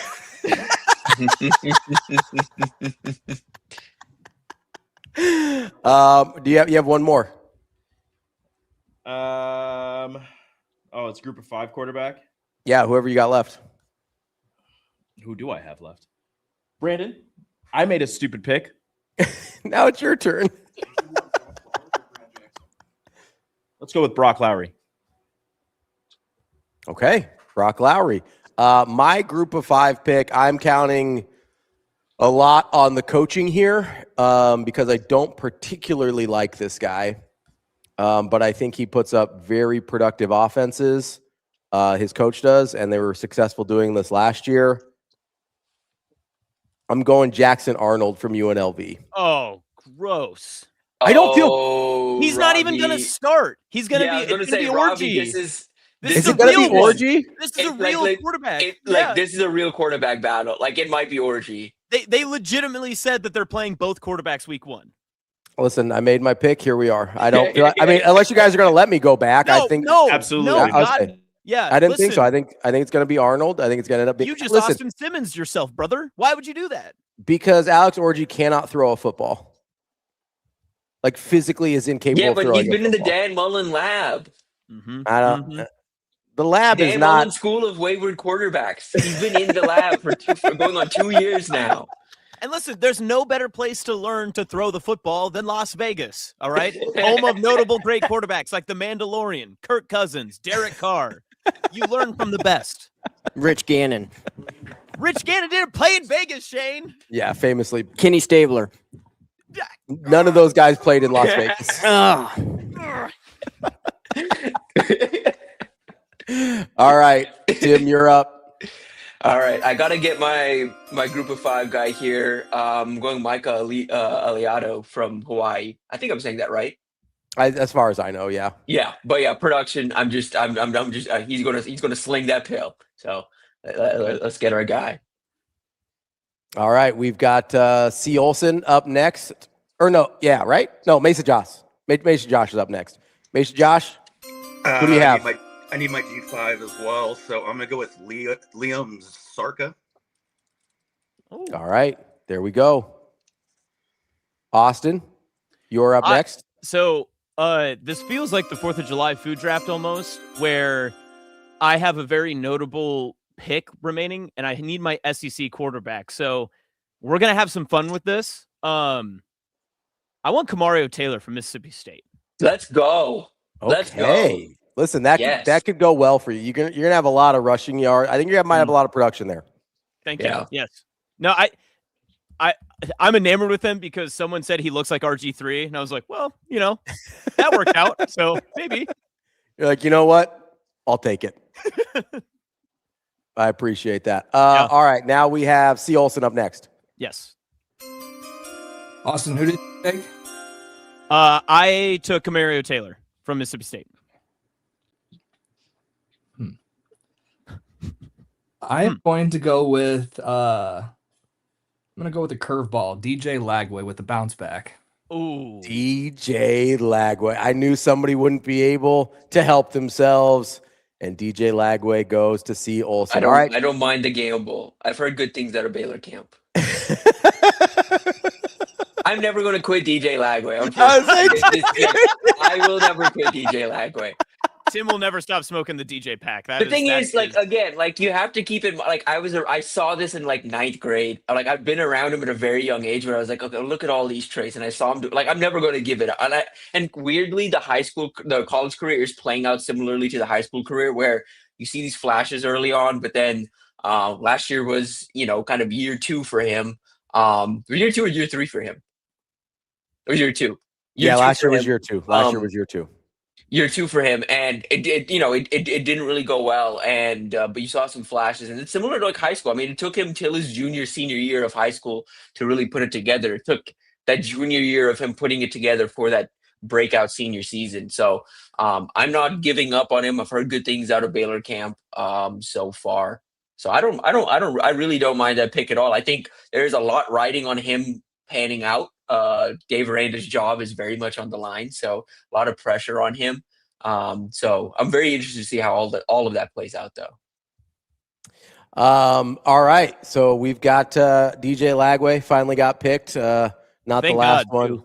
Listen, not the last one standing. We appreciate that. TK, you've got back-to-back picks here, and this is these are your final picks. Yeah, you got real quick. You want to see my Austin impression real quick? I would love that. That's ag assault with a deadly weapon, brother. You're going to jail. This is a video stream, TK. No one's being threatened. You, me, Buffalo Bills basement. All right. He didn't pick anything. Put it back in. That was good. What was that? I think I'm gonna back ass my way into, another Texas Tech QB with my free pick of Will Hammond, because I think there was win 11 games this year, so that's 22 points. And I'm sure he can throw a touchdown pass, right? Well, maybe, I don't know. Listen, I'm sure Will Hammond can throw a few interceptions too. So And then the other team that's going to make the college football playoff probably is Boise State. So Maddox Madsen, please. Good pick. Good pick. That was my other. I should have picked him in my group of 5. Pick the Navy quarterback. Pick the Navy quarterback. They're going to be good. Yeah. I actually was thinking about I was thinking about the Navy quarterback. You know how much I love so many rushing yards. Triple option offense here. All right, so now we have back to C. Olson for their final pick as well. C. Olson, what do we have? I'm either going to go with Owen McCown or I'm going to take a risk on AC. Kind of looking for another Tim breakdown potentially. You got to pick first. You got to pick You're first, and then you get the Tim breakdown. You know what? Screw it. I'm going to go a second G5 and go Owen McCown. There you go. Okay, yeah, there you go. I think it's a better bet in terms of just wins and production, just in terms of the I think there's a floor in terms of what production you could get. I do still think going into the year, I still have the volatile asterisk by Anthony Klander. He's going to be volatile until we see him not be volatile. I just think that's going to be him. And I mean, we all know what Nebraska's schedule is, and it's UTSA. They should have a shot at winning it all in that conference. And so I like that pick. All right, there we go. Next up is one Austin Jacobsen for his final pick. Your wild card. Who do we have? I'm somewhat surprised he got this far, so maybe it's on me for having him as high as I thought it was. But I'm taking Lincoln Kienholz from Louisville. Oh, that's an interesting pick. I like it. Yeah, no, I like it. I think he's someone I think has gotten overlooked this whole offseason just in terms of discourse because we haven't really seen him. But I'm a big fan of Jeff Brom, what he can do with quarterbacks. I think he found his fit. That was one of those portal recruitments that moved exceptionally fast once he actually entered.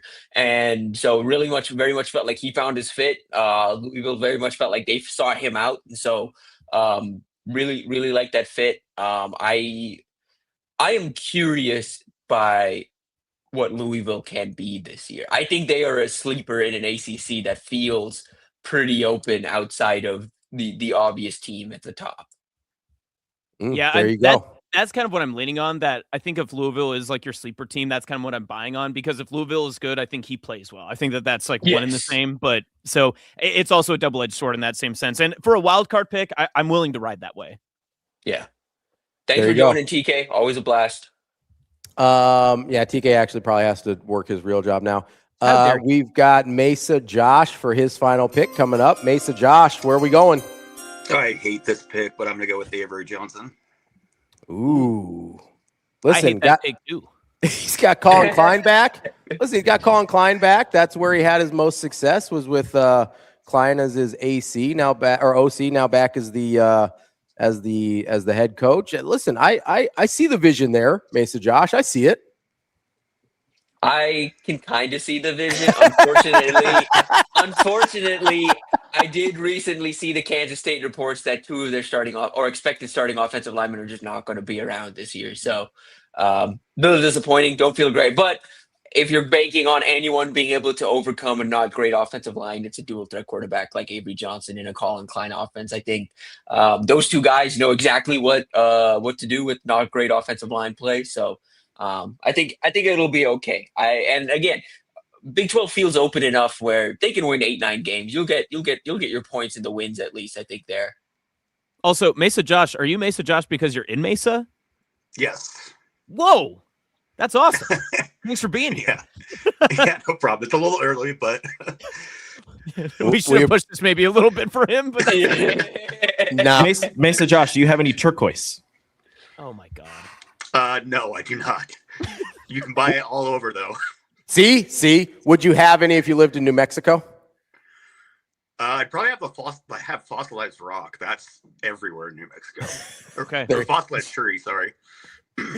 There you go. Thanks, Mesa Josh, we appreciate it. We'll talk to you later, buddy. All right, we have Tim Verghese up next for his final pick. Unless he's already taken, I missed it. Keelan Russell's still on the board, correct? Yes, Keelan Russell is on the board. I'll take Keelan Russell. I don't mind. I'll take that. Yeah, let's give me some Keelan Russell. A little Kalen DeBoer quarterback action. I like it. Yeah. Way to take a quarterback that actually won their battle, Tim. That's an elite move. That's a good idea. Listen, I'm going out there. We're out there. We're gonna see what's happening. I'm counting on Dan Mullen and the fact that I've seen Alex Orji play before, and that's not going to be your quarterback. I'm just 100% sure of that. I've got a few guys I'm considering here for my wild card, and since there's only one pick left, I feel fine discussing these openly. I'm looking at potentially.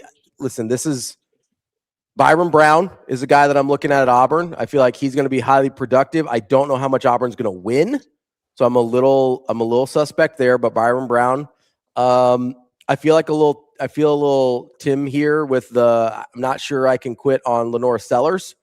You got a safer bet there than DJ, to be honest. Right. Yeah. Like the production's been a little better from Lenore Sellers. And then if I'm there's two kind of wild cards I'm thinking about. We talked about the high variability of Anthony Calandria. I am thinking about just going full homer here. The other one that I'm thinking of is a guy that's been super highly productive, and he's with a coach that we've seen get good things out of quarterbacks before. I'm a little tempted by Jaden Craig here at TCU. Oh, yeah. That's a guy that I really liked coming out of Harvard. I was a little bit interested at him about potentially coming to Nebraska. I don't think that ever got any traction, but just as I was looking through portal guys, that was a guy that I was interested in. I think Jaden Craig and Byron Brown might be my highest boom bust potential here. If you're looking at if you wanted to compare the floors, I think Craig has the higher floor of the two. That's factoring in conference, and then just what we've heard coming out of camp. Like TCU thinks they've hit a home run there. That's where I was leaning as well. There is a part of me that really wants to take Anthony Calandria, but I am going to go with the sage advice of one Tim Verghese and go with Jaden Craig as my wild card pick. Michael Hawkins was right there, man. So was Scotty Fox. All right, our final pick from BL Tico.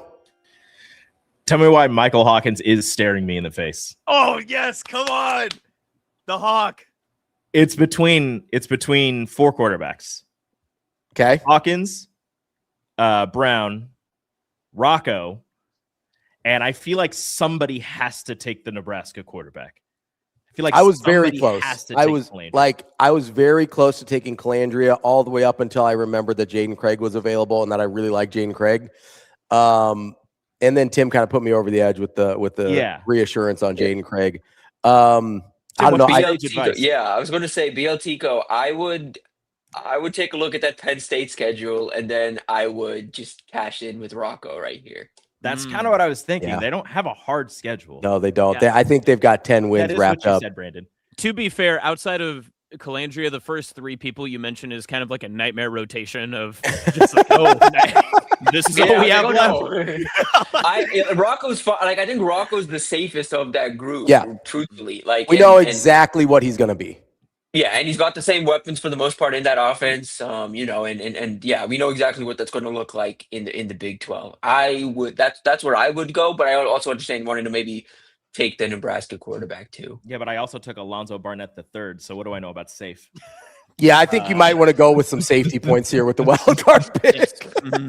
You might Brandon need a couple of wins later, to be fair. Brandon wants Rocco. We're gonna go with Rocco. Rocco, I'm shocked the Iowa fan didn't want the Nebraska quarterback. Oh, although really him wanting wanted the to Iowa swing- State quarterback is weird. I really wanted to swing on Lenore Sellers though. Just shout out to DB.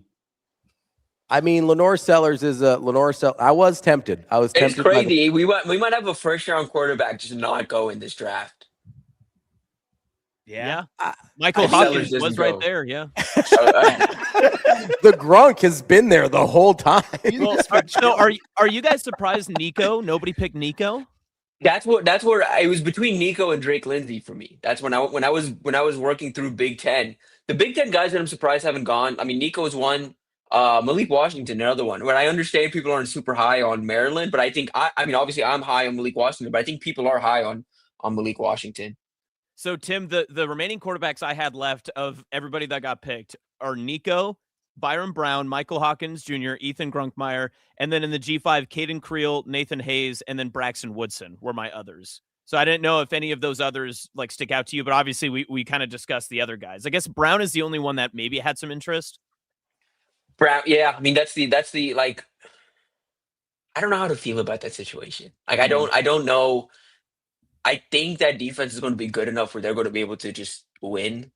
But and I think he's experienced and old enough where like he should be able to, to win too. But I don't know for a production standpoint, even a volatility, like it's a big jump up for him.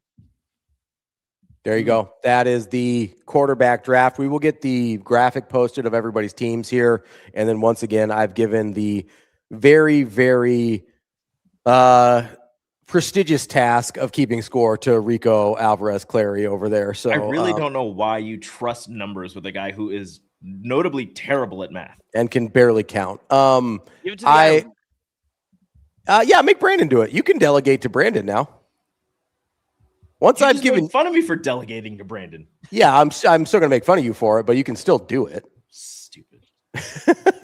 Tim, I don't know how much time you have. You've got a little bit of time. But if we could talk a little bit, obviously you dropped a bump notification yesterday. Do you have anything more for us on what's going on with Ahmad Hudson? I saw the big eye emojis. That's all I know.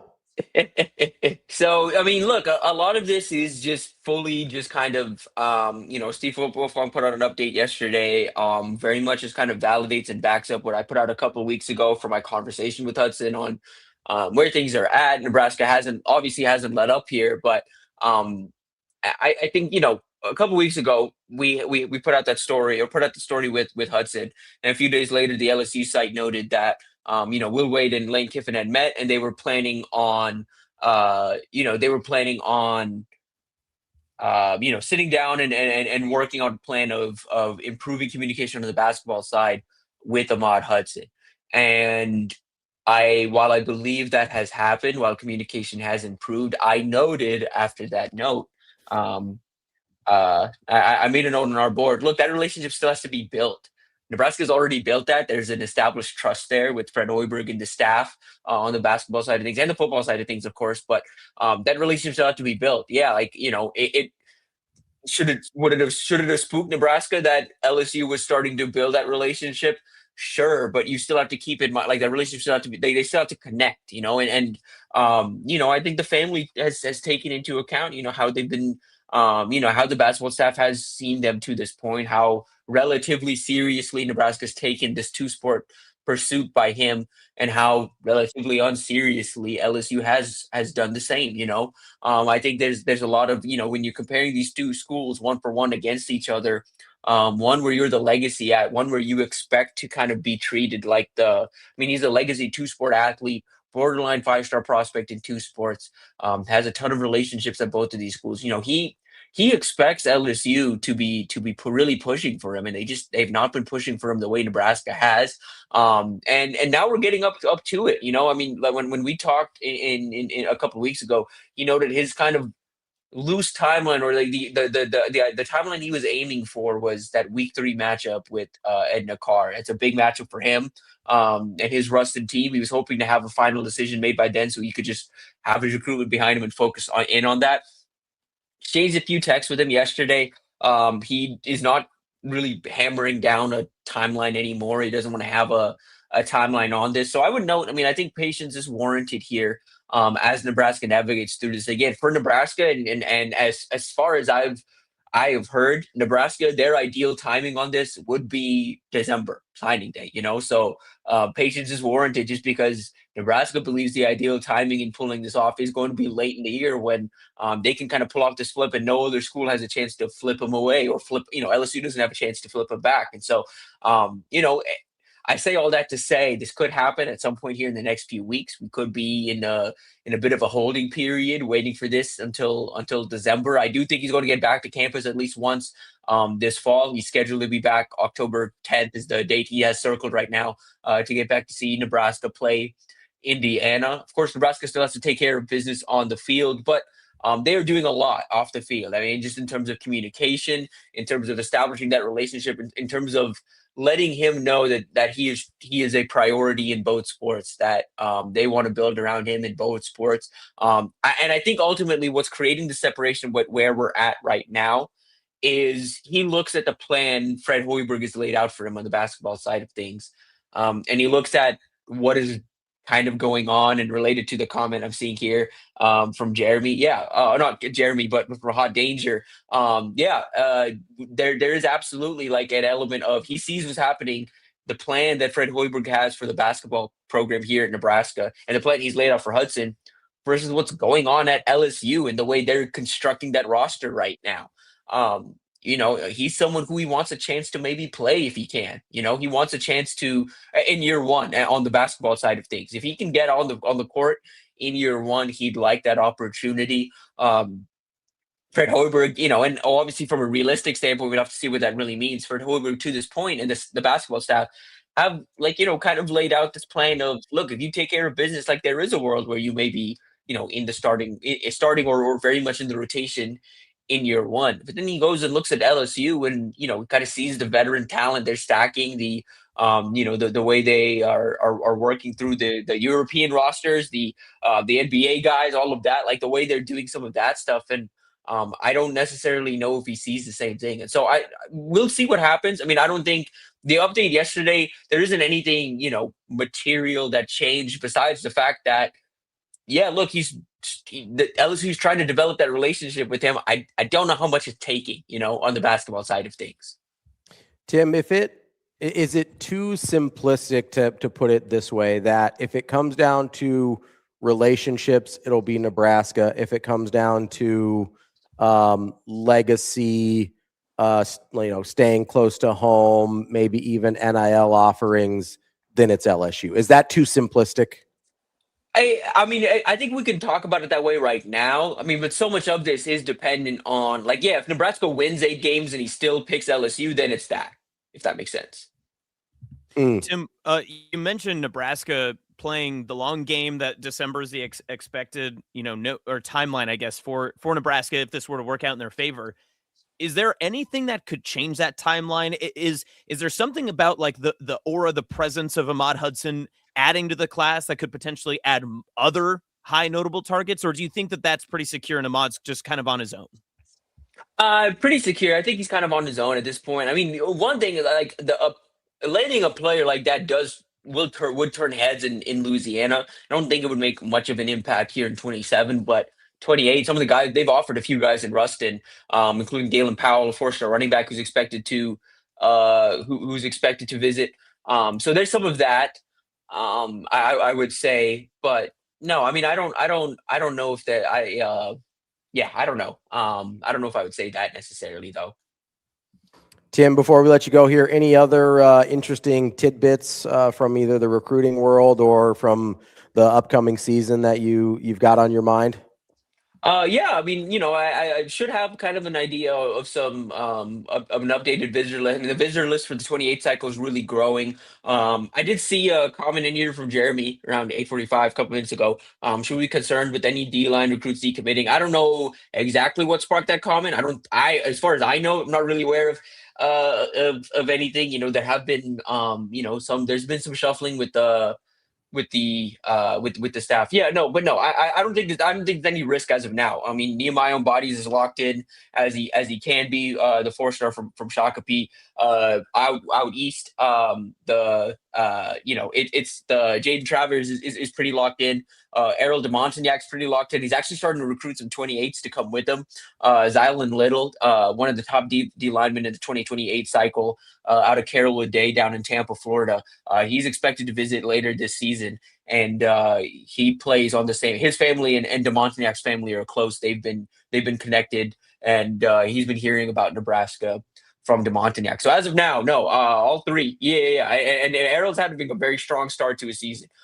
He had a good week last week as well. But yeah, Errol's having a good start to his season. All three, I think, at this point on track to be in Lincoln and sign at Nebraska. Matomo, same thing. The guys I'm worried about, I would say from a flip standpoint, I would keep an eye on Mo. Just if Utah and BYU circle back, I could see that I could see that causing some issues potentially in that recruitment.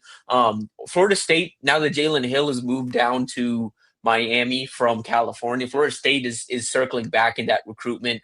Florida State also involved in Timmy Aliu's recruitment. Timmy Aliu's going to be visiting Florida State this weekend. He told me last week when I went out to see him, he was going to see a few of these programs, going to make a few visits.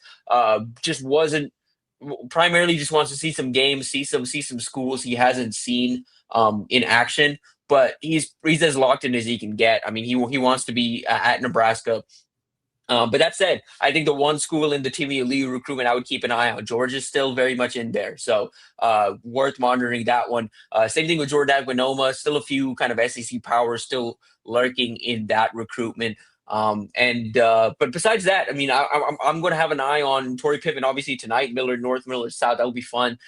Torrey Pittman has the senior year. I think he's capable of, could see some big programs kind of circle back on him. We'll see how he responds to that. Obviously he has to handle business on the field first. So I'm really excited to see what he puts together on the field this season, because it could really impact his own recruitment. But besides that, I think this class is pretty intact.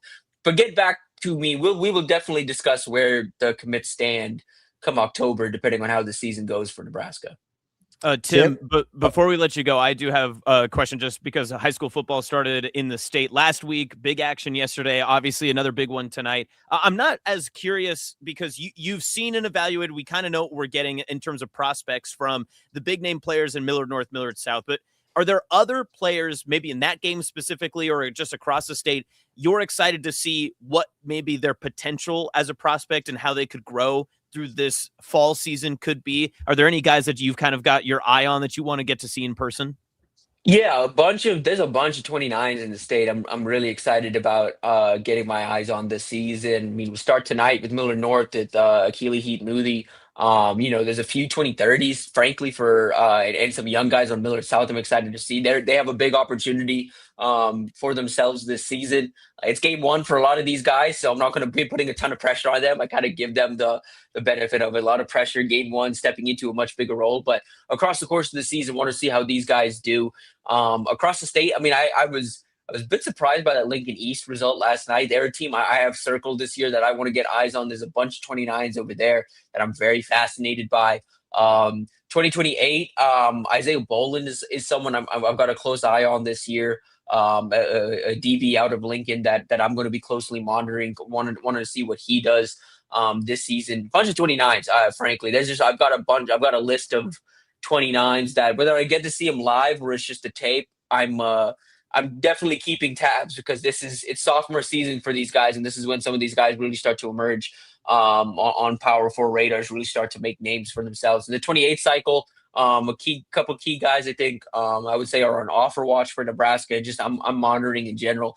Garrett DeWard out of Malcolm, Nebraska. I'm hoping to get out there to see him this fall. Big offensive tackle out there.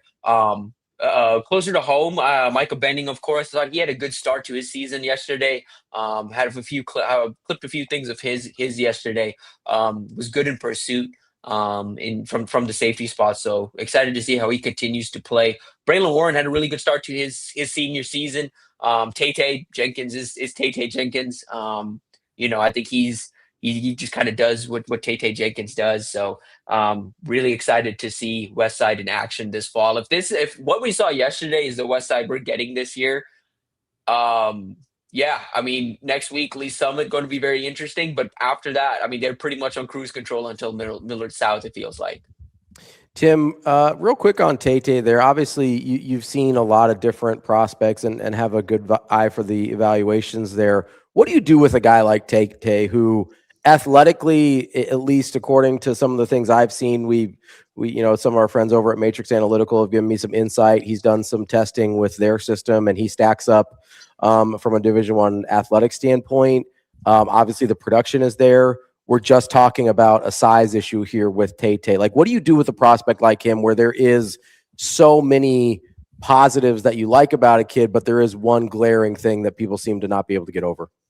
Yeah, if the size wasn't what it is, like if he was 5'7.5", 5'8", and we could like squint and make it work, I think we could make it work. But unfortunately, we can't. That said, if I was at a group of 6 school right now and I had an opening at a running back skill position kind of hybrid, I'd have a hard time not turning that guy down. I'm all over that guy. I personally believe I would take the G6 swing with him. But at this point, with the size and everything, he deserves a chance to play at the next level. I think he's going to have a chance to wherever he ends up. He's going to have a chance to move up in the portal, depending on how he produces. I think that's a big question right now with everybody. Is just what is that size going to? How is that size going to look like at the next level? Can he produce at the next level? I believe he can. I think there's just too much with the traits, despite the size, where I believe he can overcome being something of an outlier. It's just it's just really tough because the size is in it is what it is, but it's tough. Someone said like he's not 5'4", but I think he's listed at 5'7", and I think he's shorter than that. There you go. That is Tim Verghese from Inside Nebraska. Great stuff as always, Tim. And I'll see you down at Buell tonight, and then we'll talk to you next week. Well, there's no guarantee. Tim could be going to Kearney Catholic Ashland Greenwood. There's a Husker commit there too. You never know. Anything's possible. Austin, are we in for Austin Tim road trip to Malcolm at some point this year? 100%. I'm glad that you brought it up. Yeah, I'm all the way in. I would love to be able to go to Malcolm. I've been told there's a couple of good places to go after the game if you're interested in that. Oh, absolutely. Well. Yes, let's make that happen. Are you interested in joining our 8-man trip to the Clarkson-Lee rivalry? I could. We'll check in on those dates. I need to figure out where I need to be, but I could be interested. That did not seem very interested. Tim, you can say no. It's okay. No, listen, I love small man. Like I love small town ball. I love 8-man ball. Like I love that. So I'm always going to be in for stuff like that. It just depends on the schedule. So last question, so we can actually get you out of here. I will see Wyatt Fry on Saturday. What should I expect, or what do I need to be looking for in terms of an evaluation? He's going to be playing quarterback for Lawrence Nelson, but obviously will transition to tight end. And I know he got that offer through camps and everything that when he went to visit Northwestern and then eventually committed. Is there something that if I want to turn on my Tim brain, what do I need to be looking for? Yeah, so you look for, especially for a guy making the move from quarterback to a skill position, you're looking for the movement skills. That guy's going to do a lot of wildcat stuff. He's going to do a lot of, like moving in space and things like that. So you really just want to see how the movement translates. Is he fluid in space? Again, at that level, I always like to say powerful players that play at that relative level of football, they don't get tackled very often. And so you're looking for that as well. Is he getting tackled much? Is he making guys miss? Is he able to separate? Is he making plays? He's a senior now. So for him, it's a lot of, in addition to all of the football stuff you're looking for.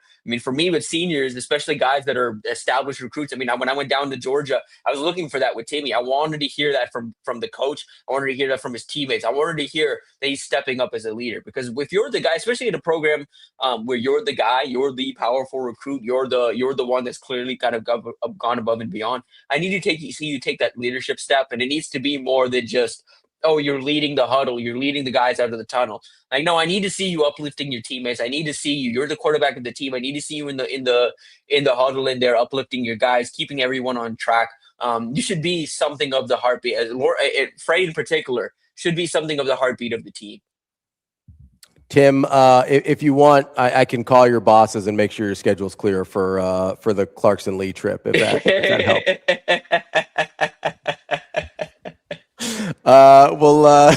We appreciate the full hour you gave us today, Tim. I'm glad you joined us for the quarterback draft as always. Great stuff there. Really appreciate everything you do for us. That's Tim Verghese from Inside Nebraska. We'll talk to you next week. Yeah, sir. Talk next week. Have a good weekend. Appreciate you, Tim. Coming up next, we've got Mike Sautter, Hurrdat Sports and NAB Preps. We had a little football last night. We got a lot of football tonight. We'll get to all of that. We've got volleyball. We got lots of stuff going on. Lots of stuff going on. Do you think, and I know you want to ask him, obviously Millard South, Millard North, but how long do you think we can go without him bringing it up himself? Ooh, I don't know. We'll see. We'll see what happens. Do you want to try? You don't have to. No, we'll give it a try. There's some stuff. There's some other stuff I want to talk about, so we'll give it a try. We'll see what happens.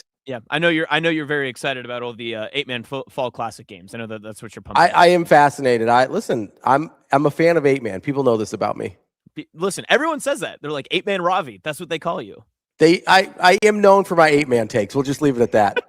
Fair. Leave it at that. That's good. We'll be right back. More Hurrdat Sports Live coming up next. I'm just ready, I've just been a long time dream come true. Ever since I was 5 and started playing football, I always wanted to be on the big stage. My Christmas list used to be an NFL player. Used to tell my mom I thought she was like a magician. My parents, my mom and my dad, I thought they could just like make me an NFL player. But yeah, that was. I've always wanted to be an NFL player. I feel like it gave me just a place to like release everything. I don't have to worry about my life or what's going on in my life whenever I'm on the football field. It's just like a getaway for me. Just being on the field with my brothers, playing. It's just like it's my happy place. So yeah, I'm really excited.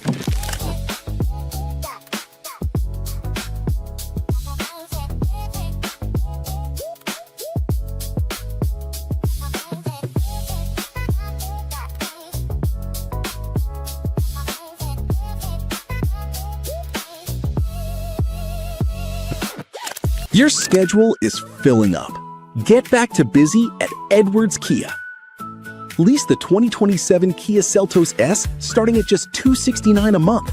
Ready for every run on the calendar. 2 great leases, 1 less thing to worry about. We've also got the 2026 Kia Sportage EX starting at $249 a month. Don't wait. Get back to busy this August at Edwards Kia.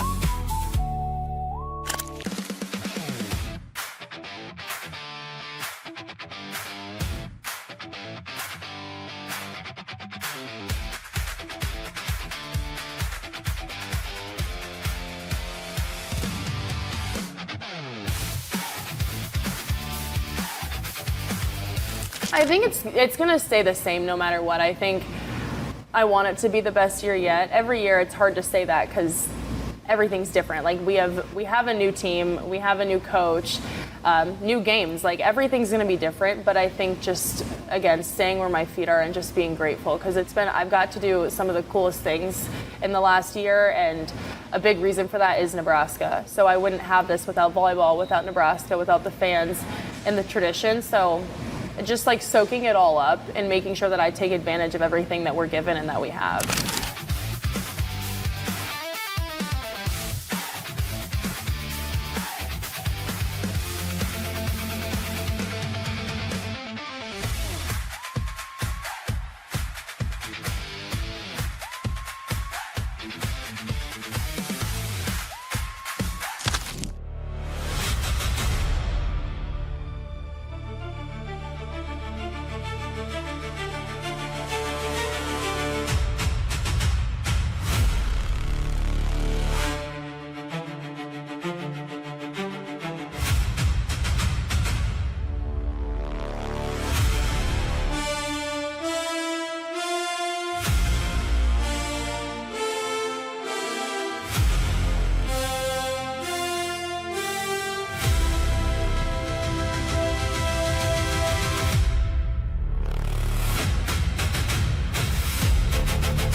And I think a lot of people also think that it is going to be a class decision. But honestly, none of us have talked to each other about anything that we're feeling.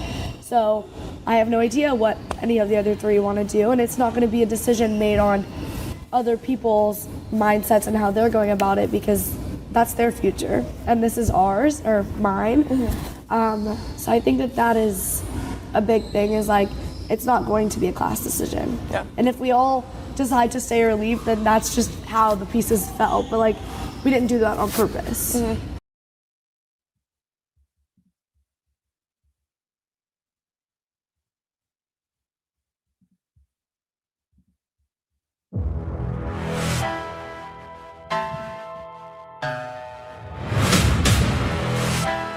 You're listening to Hurrdat Sports Live. Welcome back, Hurrdat Sports Live, presented by Next Gen Male Medical. I'm Ravi. That's Austin in his parents' basement. And we have Mike Sautter here as well, joining us from Hurrdat Sports and NEB Preps. What's up, Mike? Hey, Austin. You're older than ever. Austin looks very confused. Yeah, you're just shiny today, man. Wow. I think it's the lights. Shiny. Really? No, Shiny is that light above your head that's been just shining all day. If you want. you like these? These are industrial. You can thank Lee Jacobsen for that one. Yeah. Listen, this isn't DIY. This man, this is his office. Is working down in, as Ravi called it, Buffalo Bill's basement. So we're just making it work. Yeah, the Buffalo Bill Cody Museum, though, I believe, is in North Platte. That is true. Yes. Different Buffalo Bill. Different Buffalo Bill. Famously different Buffalo Bill. Got it. Mike, I don't know if you're a Silence of the Lamb guy. I'm just going out on a limb here. Never seen it, actually. That explains that. Yes. Shockingly. Fewer baskets of lotion in the Buffalo Bill Cody Museum. Yeah. Okay. Mike. High school football. Anyway, Mike, high school football.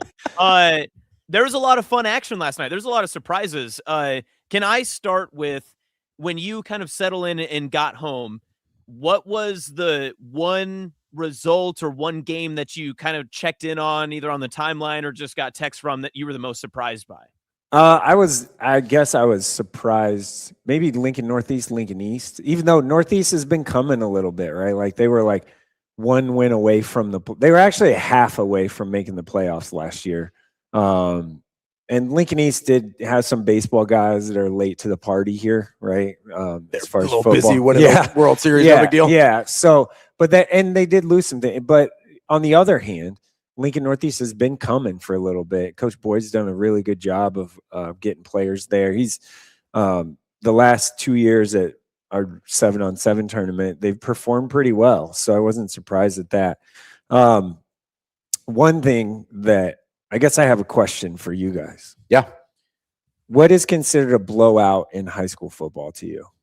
Or just in football in general, like the final score? What would be like, yeah, that's a blowout? Like how many points? What's the threshold? Ravi, I want to hear yours first. My initial thought, just gut reaction, was like 28 points. Like that's you lose by 4 touchdowns. Like that's a blowout. Like there's getting your butt kicked. But I think blowout's a little bit further than that. Like you could lose by 20, 24 points and be like, even like there's some games you lose by like 17. You're like, oh, they got their ass kicked. Yeah. But I think late touchdown. I think 28 is like, that's a full on blowout. This was never really this was never a contest. Right. Yeah, Mike, I think that's like an interesting conversation, at least. And it's a good question, because I think at the NFL, it's like 17 points is my opinion. Like it feels like that's tough to do. Like 3 scores is kind of that differentiator.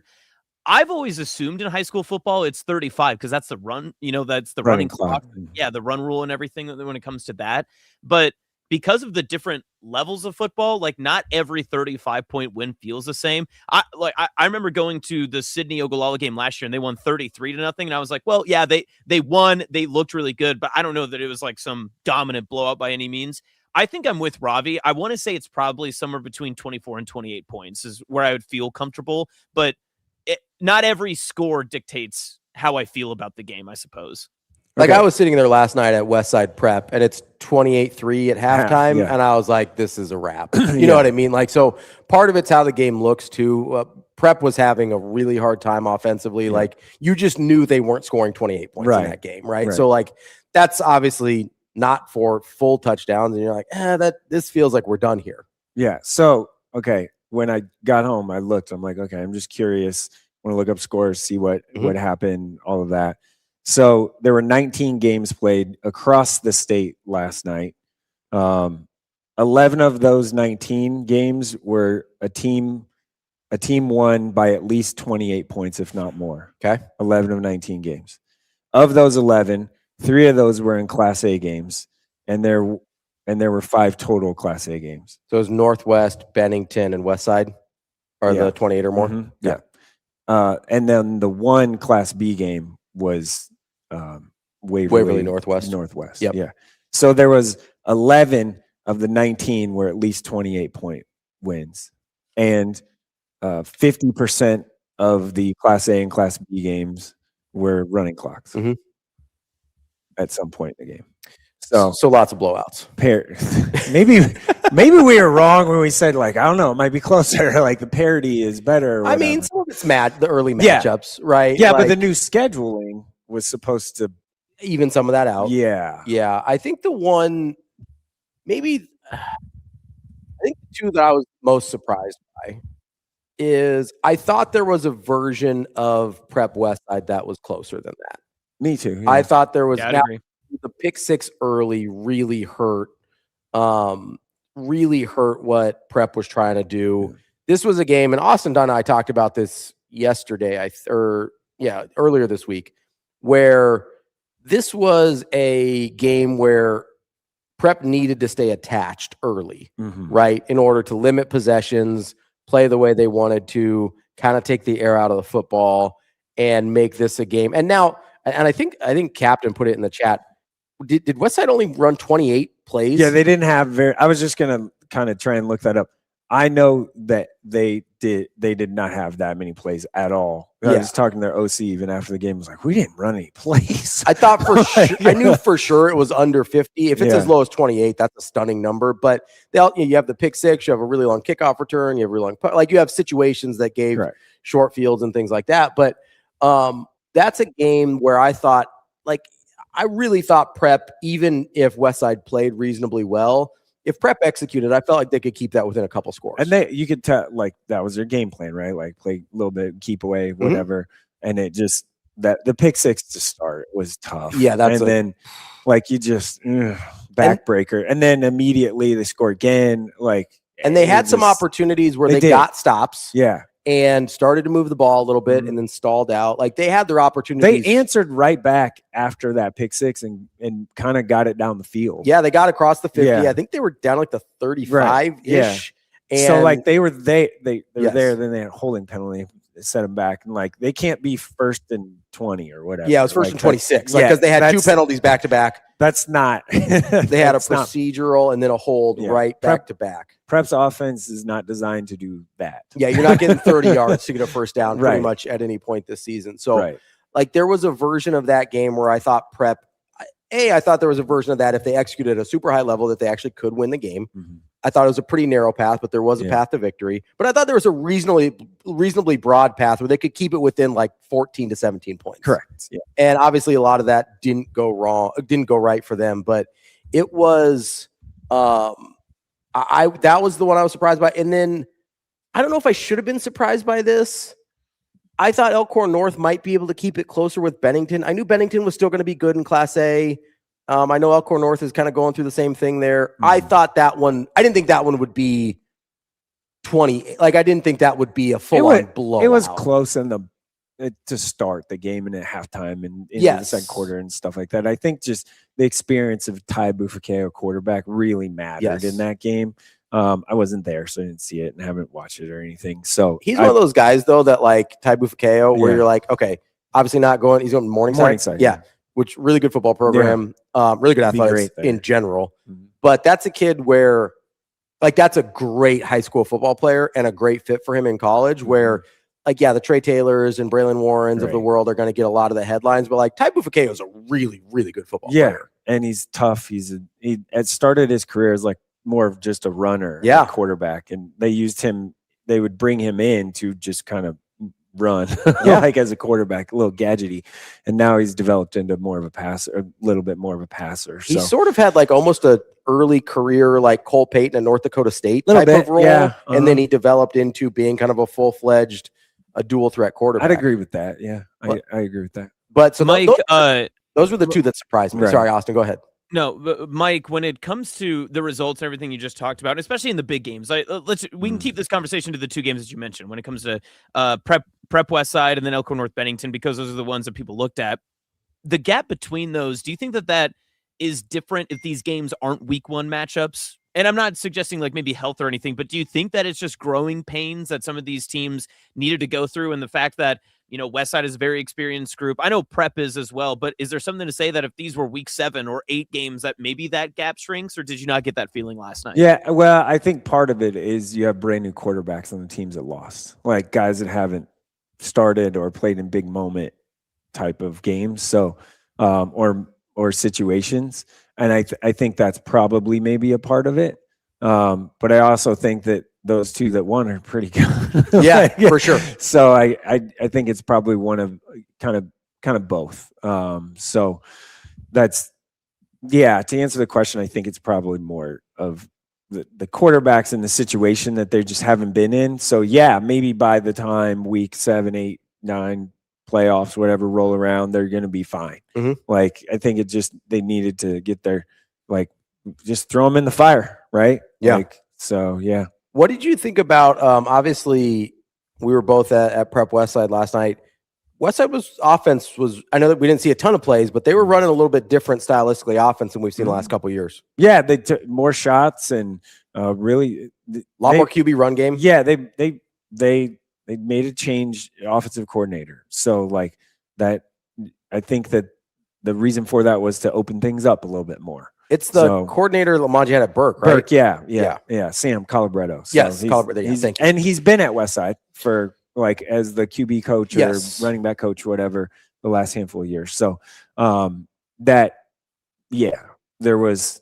I would have liked him to take a few more shots down the field, to be honest. Like the one throw that Braylon Warren made to Bryce Johnson was up the sideline. Yeah, nuts. I mean, it basically falling down, and it was just a dot. It was like, it was a dot. Like, there's no way around it. Yeah. Right, dropped it right in the bucket on the sideline to only where his guy could catch it. All of that, and even Bryce had to like slow down a little bit for it too, and like come back to it. Yeah. So I'm a big Bryce. Me and Austin both are big Bryce Johnson. Yeah. Like we saw him at Bellevue West last year. That was a huge pickup for Westside. So he, I would have liked to see that a little bit more. I think they kind of held some things back from the offense. Like, think they were just in control of the game. So I don't think they got to one. They didn't have a bunch of plays to run. Yeah, but I mean, they barely got through their script. I think. Right. But two, like you just had guys that like they just the score. They were in control early. They didn't have to show anything. Yeah, the way the game flow really used that. So that was kind of a thing. It'll be interesting to see how they use Tristan Drez James like in a gadgety role, like as a running back / I mean, you can do a lot with him. I don't think Tay Jenkins like lined up in the slot. They can motion him into the slot. No, I don't like think that. he They did. didn't use any of that last No. night. I didn't see any of that. And So- we saw a lot of that. Obviously, 7-on-7 is different, but we Right. saw a lot of that with 7-on-7 where, like, good luck motioning Tay out of the backfield and having like not a corner cover him. Like that's gonna be rough for anybody. What did you think about? Because I thought one of the places where Prep could maybe make some hay was along the lines. What did you think about Westside physically up front? Yeah, on both sides. We talked about Prep. We loved when we were at practice Austin for Prep. We were like, whoa, they're big up front. They're deep up front. They got all these linemen. They look great. We kept saying it. Yeah, we kept saying it over and over and over and over. I don't know. That West Side up front looked pretty dang good last night. They did. Like they kind of dominated, to be honest. On both sides, I thought. Yeah, and they're pretty big too, right? Yeah. So Much more size for Westside than they had the last couple of years. I will say this. It wasn't like we were saying, oh, just because Prep is big up front and super experienced and a lot of depth up front. We're not saying that the other team doesn't have that either. Yes. We're just saying I mean, now last night, like I was surprised by Westside how, was bigger. Yes. Like from a just bigger. height, weight, Yeah. like Just girth, bigger. size, they were bigger. And we were super impressed by what Prep had. And I still am. I think Prep still is going to have a great year. Yeah. I think the offense is going to be tricky for them all year. Yeah, that's just kind of what they are, right? So I don't think that that's a challenge at all. But I was surprised against a line on both sides at Prep that I like how good Westside looked against them. Correct. Yeah, that was like they were great. They controlled the line of scrimmage, and even in their 3-man front, that's Mike Asaniago in the middle of that is nose tackle. I'll say that's He's a game changer. Yeah, monster kid. There's not a lot of guys that you get at high school that are capable of what he is in that front. And Parrish at tackle, like that guy's huge. He's so like they're big and strong. I will say this about Westside's defense though: they fly to the football. Yeah, Mike at safety is nice. Yeah, they flying around to the football. Yes. Everybody's attacking the football. Swarming. Yeah, that's something that was very evident, I guess, just watching. Like, man, they run and hit. Like they run and hit. They're really good at that stuff. So, and even like Tristan Jerez-James, he's committed to Northern Illinois as I guess more of a safety. Like he didn't play safety last night. Yeah. There's so I mean, kind of tells you where they're at. Yeah, they've got it, and we didn't see a lot of Grigsby for them. No, especially early. He played some in the second half. He had a chance on that end around to maybe pop one if he would have maybe cut it up a little bit. If he hadn't tried to get all the way to the sideline. Yeah. But that's another guy that is supremely talented, there, and has a chance to make a big impact for them. Let's move on to some of tonight's games, because obviously you've got the big one there, right? But what Kearney else are Catholic you? Ashton Greenwood, as people are saying. Yes, exactly. It's a big game. That's the Huge big game. one. Yeah. That's the one you're going to be at, right, Austin? Yeah. Yes, notably. That's why I'm, in Kearney. I thought you just went out for UNK To Wayne State. visit your family or something. My family's even here. That's the sad part. I'm literally here by myself, so I just am hanging out. Yeah. Well, and you're doing I'm also the here eight- for the 8-man. I'll say you're doing the 8-man classic tomorrow, right? Yeah. Mike, can I ask you about that before you get into everything else? You've talked enough Class A football. We don't need any more. You can actually move on. But with the 8-man football fall kickoff classic that's going on tomorrow in Grand Island, I'm curious just because, you've been covering this for a lot longer than I have. Has there been something like this before, even in like the higher classes? Has there been like an event like this just to promote not just the small town ball and the 8-man football, but just high school football in general? Yeah, there was the closest thing was Memorial Stadium. Remember they did the F&C Cup. Fremont Columbus played, and then I think there was a Lincoln game before that. They did 2 in regular season. Was it 2 years ago? At Memorial Stadium. Yeah, that's the closest thing. I don't think it's been as big of buzz as this has been. I think it's really cool actually Mr. Ladwig, the AD at Grand Island, to help put this together. I think it's really awesome that they're like, use our facility, and they're like the Grand Island CVB is like help promote it and everything. Like it's really cool. I'm intrigued by like Hardington Newcastle and what they kind of look like. And I'll be interested to see your thoughts after that game, because I think they're one of those teams that like is, probably in the mix or could be kind of jump up in the mix. I guess in our coaches poll, there were 5, something like that, right around 5. So I think that's one that I'm very intrigued by. Coach Fuller's does a great job, and he's actually one of the people that kind of helped put this thing together. So that's the one team that I'm really intrigued by. But yeah, it's super cool, and obviously they're getting some help with Grand Island Senior High and using that facility. And I forgot how nice it is, like when you walk into it. Underneath the stands. Like when I was there on Friday last week, I was like, man, I've been here before multiple times, but like, oh yeah, it's really cool. They have like meeting room and like nice locker rooms, nice training room, all of that underneath the stadium, like on the, below it. So it's pretty nice. Parking might be an issue there though. So Yeah, parking might be an issue in a few places this weekend. Beal Stadium tonight. Before we get to that one, what's going on at Beal? What's happening? They've sold, just so you guys know, so Millard North, Millard South game. I just checked they can sell the digital tickets, right? Yeah. They've sold 3,000, and that was as of like 8:55 this morning. And most people are going to walk up. Just walk up. Yeah. So we're basically at half capacity before anyone's 3,000 digital tickets. Yeah. And that was 30 minutes ago. I guess a little under half because I think you can get 7,500. I'm guessing they're going to be about. We're going to have people on the berm. Yeah, right? my guess is like 7,000 to 8,000 ish. Right? Yeah. I don't think there will be an empty seat in the house. No. Before we get into the Millard North, Millard South of it all, though, there are, I believe, 3 top 10 Class B matchups this weekend. We've got Gretna Scott.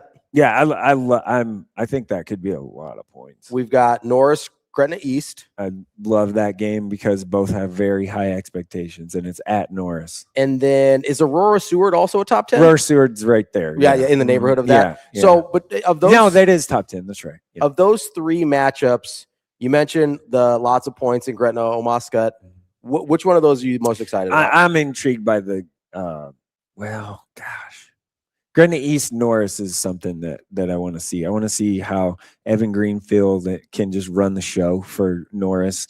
Norris had that disappointing loss in the first round last year to Gretna at Norris, actually, in the playoffs last year. And they should have, Norris was like, I think they were at home. They might have been like 4 or 5 seed or something like that. Yeah. And lost that game. So I'm very intrigued by that. And Gretna East returns a ton, and including their quarterback and like 17 receivers that are really good. No, they have like a bunch of guys, like Quinn Barra, Carver Fritchen, Caleb Tesmer, MJ Marriott, Sawyer Thompson. Those are like the top names of their receiving core.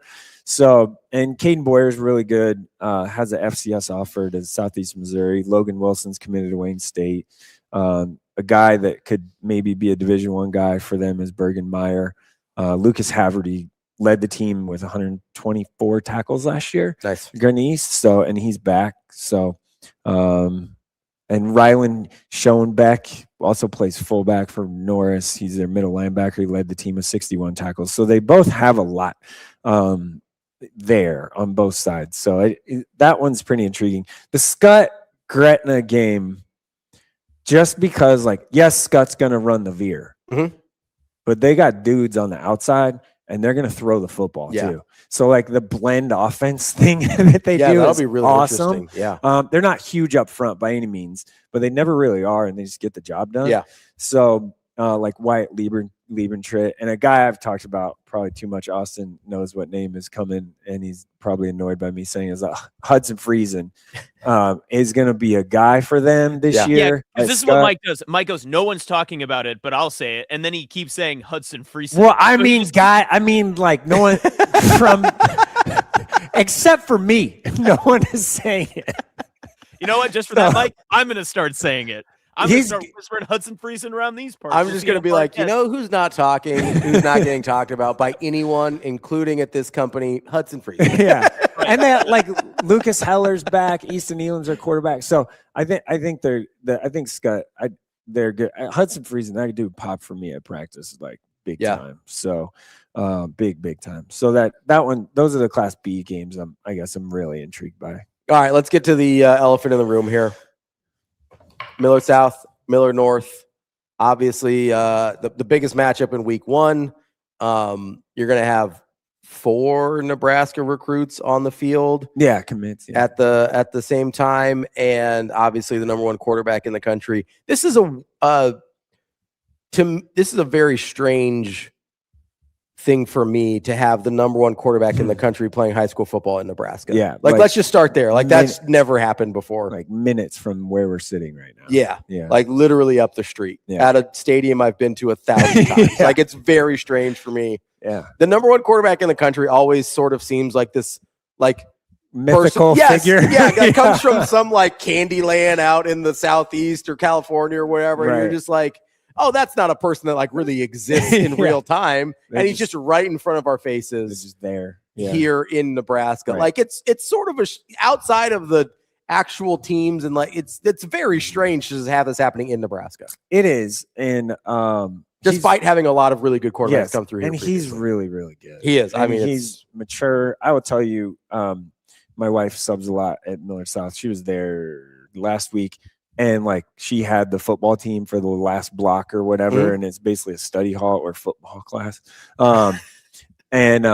Like Trey Taylor just went up to her and introduced himself to the substitute teacher. Yeah, like that's pretty mature. Yeah.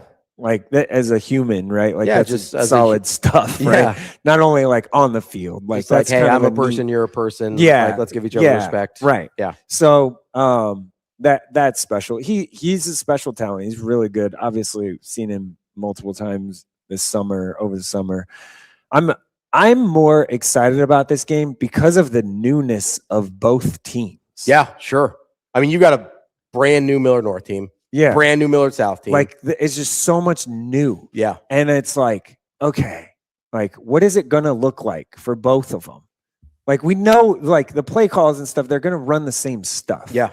But like the players are all new. Although I would bet you Millard North looks a little different with the personnel they have. Right. Yes. Yeah, like I think they can do things this year that they weren't capable of the last couple years. Their safety, like they're back in like with Torrey Pittman and Juice Wardlow's a really good player. Really good player. So like that's different. That's going to be hard. And even like Aiden Marshall's a really good player at safety too for Millard South. Yeah. Like he started last year, played a lot. Like there's got like people like him don't get really talked about enough. So like I think that is going to be something, and I am so intrigued by what Kylon Haney's going to be able to do. I'm glad you brought him up. I'm so intrigued by that. Like because I think Millard North, even with the Matt Erickson aside, I think Millard North is good up front. Yeah, they are good up front. Like I agree with that. To have a running back of his capability, which is, I know for various reasons his recruitment has kind of stalled out a little bit. He got hurt, like injured, and like that was a thing, right? But that dude is hyper talented, and with a good line up front, he also looks really good. I'm like really physically, excited he's to see. Kind of like trimmed, like matured a little body. I would say a guy, King Craig's gonna pop too from Millard North. He's a guy. Like in practice, he was all over the place. He was great. So like I don't know. There's going to be a ton of people on the sideline. Like, if you think a lot of coaches, people on the media, everybody. You think there's a lot of people on the sideline last night for prep in Westside? Yeah. Good luck. Like, this is going to be a lot. I'm fascinated to see what it looks like, especially so up front with Millard North and Millard South. I think Millard North is probably ahead of Millard South. There's a little bit of an edge in the trenches today. Yeah, a little bit of an edge, maybe. Coach Mendenhall earlier said that is the place where he thought they've improved the most over the offseason is up front. We'll see if that has caught them up to where I think Millard North is currently. We mentioned Kylan Haney, obviously the Trey Taylor and Tay Ellis of it all. And then the other thing that I'm really fascinated to see is the connectivity of Millard South's defense, right? Because last year, obviously one of the best defenses we've ever seen in Class A history. Yeah. And they've lost a lot back there. Now, again, those guys are talented, but part of what made them special the last couple of years is the connectivity, right? They had played a ton of football together. Right. Everybody knew where everybody else was going to be. And I do think they're not as good up front as they were the last couple of years. On the D-line, yeah. And I think everyone. I don't think that's a hot take. No. And I don't think that's disparaging. They're just not. Yeah. But I am fascinated to see what that looks like early on in the season. Because I'll be honest, over the summer at 7-on-7, there were some communication issues on the back end and I get 7-on-7 is different, right? But there was communication on the back end with Millard South over the summer. The thing that helps them, one, they have returning safety that started. Two, Urban Kennedy has started a linebacker. So I think those are kind of like, some stabilizing forces on those two levels. Yeah. The upfront thing is like, how are they gonna? Yeah, that's a real. Yeah, that's a real how question. Are they gonna replace all of that and come back? And guys are gonna have to step up in huge moments. So it'll be a huge moment, a huge game. Don't ask. I have no idea how it's gonna look. I'm so excited about it because I just want to see it. Yeah, I just want to see what it looks like. More so than being a Millard North homer. I just want to see it, right? Because I think it's going to be I think there's a chance this is really, really high level high school football. They're going to take some shots to Tay Ellis, and they're going to take some shots. Like Torrey Pittman's going to play receiver too, which is we saw him play that in 7-on-7. Yeah, Like he's got really good ball skills. Yeah, it's really. We haven't even talked about Heath Moody, really. Yes, who has really, really good ball skills as well. It's gonna be fun. I think. Yeah, it's gonna be really fun. I think the environment's gonna be pretty special. I plan on getting there very early. Me too. They also, I mean, so a lot of people asked me last night because people know I'm a Millard North guy, whatever. So we're on the sidelines at Westside and or at Burke with Westside, and a lot of people ask me like, "Hey, what do you think? What do you think?" Yeah. Like, I do think there is a this isn't just pure intrigue. Like, I do think there's a path to victory for Millard North. Like, I don't think that's crazy. No, I don't. Millard South is still the favorite, I think. Right? I'd agree with that, but I don't think it's. I don't think there is like, oh, this would be like miracle on ice if Millard North beat them. Right. No. Like this, there's a real path to victory without, like, within, I think, Millard North's control of just executing at a high level. I will also say, like, all the buzz has been like Millard South's gonna kill everybody again this year and stuff. And I said it last year, or last week. I just don't see that. Yeah, I don't think that's the case. Like, I don't see them just rolling through everyone. Now, if it's 42-10 or whatever, I would say if we see what last night was, like, okay, maybe we were just way wrong. And if that happens, I'll admit it. Yeah, like, it's fine. But that's what I said last night. I go, oh, I think maybe Westside is further ahead of at least number 4 than I thought. Right. Yeah. Right. And if we see the same thing tonight, I'll say the same thing. Millard South is further ahead of, like, that top tier of Millard South Westside is further ahead than I thought. Going into it, I just don't see that. But that's my opinion. And if I'm wrong, I'll own it. And that's okay, because it's my opinion. You don't have to agree with it. Doesn't make me an idiot. Like, it's just, whatever. It's not some diabolical take or something. Austin, what are your as you head into the 8-man classic? What are you looking for? What are you most excited about? I think the things that I asked him at the very end, seeing Wyatt Fry in person will be very, very fun. Just because I haven't been able to see him in person. He's also, Mike, I know you know a little bit of his story too, but he played 6-man football at Red Cloud and then moved up to 8-man at Lawrence Nelson and has played there. Goes to a couple of elite camps and gets that off from Northwestern, commits. He's already kind of scheduled or on schedule to be a tight end. He has really increased his size from what I can tell as well. So I'm excited to kind of see him in person for that nightcap. Elm Creek is going to give them some challenges. They're a pretty good program in general. They have a couple of graduations that I'm curious to see.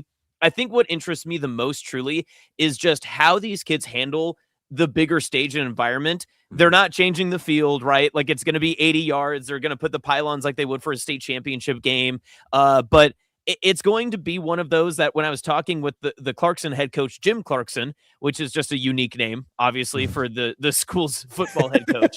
But he was saying, we're just enamored with the fact that we're playing on turf at 1:30 in the afternoon on a Saturday in Grand Island in a big stadium.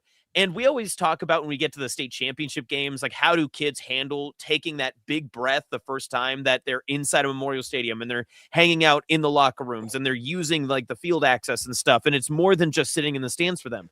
But this is a completely different environment. You're playing a game in week 1, starting your season, and there's really no way to prepare for it because most of these schools don't have the ability to get to a turf field. So you have to kind of adjust in how that feels from going from usually natural grass to artificial turf and playing with the pellets and everything else. And just the speed at kind of the difference in play turns. A lot of players get a lot faster when they play on turf. And you also, if you're not used to it, you're really uncomfortable in space because you're not used to your movements, because usually you're harder to press on your ankles and everything when you're making cuts. I think it makes it so interesting for this first game of the season for 8-man on Saturday. And then also that second game, like you mentioned, Mike, that Hartington Newcastle game in Dunny County Stratton, we're going to learn a lot about both those teams. And especially in that class, we kind of need to see who are the movers and shakers in D2. Yeah. On the Wyatt Fry thing, saw him last year at Deschler.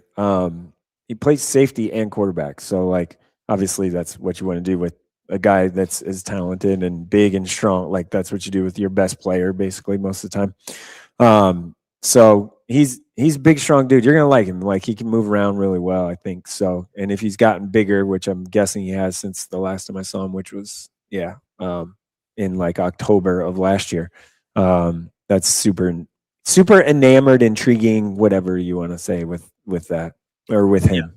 Yeah. And Mike, the last question that I kind of have for you, just on the high school football sense of it, is Lincoln the city of we just don't know what's going to happen this season? Because we get the 3 overtime game with North Star and Norfolk last night. You get Lincoln Northeast getting the upset over Lincoln East, obviously. And I know you talked about with the Carpetland travel and all that other stuff too. I feel like we're going to be constantly scratching our heads because it's just going to be a big circle of people beating everybody there. I don't know that there's a dominant team that you can kind of point out. Yeah, I really have no idea. Like, no, like I think it's so Southeast plays Millard West tonight. That one I think is pretty fascinating, right? To see how that one shakes out or comes out or whatever you want to say. Southwest, we saw them play 7-on-7. Yes, it was without linemen, but they were pretty dang good that day at Norris, that tournament, and they won that. So quarterback's nice and all of those things. So I if you had to say like who's the best Lincoln, team, who's going to win the city championship that they always do down there, if I had to say it right now before the season started, probably lean Southeast, but it isn't by like a wide margin, right? Like I think I'm so like, I don't know if there's like one team from Lincoln where it's like head and shoulders above everybody else, or two. I think it's pretty wide open, which is kind of fun. Like, it makes it kind of fun. Absolutely. You're just kind of looking at whatever. So, Austin, real quick here as we wrap up the high school football segment. What are you looking for at Kearney Catholic and Ashland Greenwood tonight? Mostly just where the separation is in Class C1. I think that's my biggest question. I think Mike can probably agree. Kearney Catholic is super intriguing. We talked about this on our Nebraska Preps postgame episode that came out on Monday.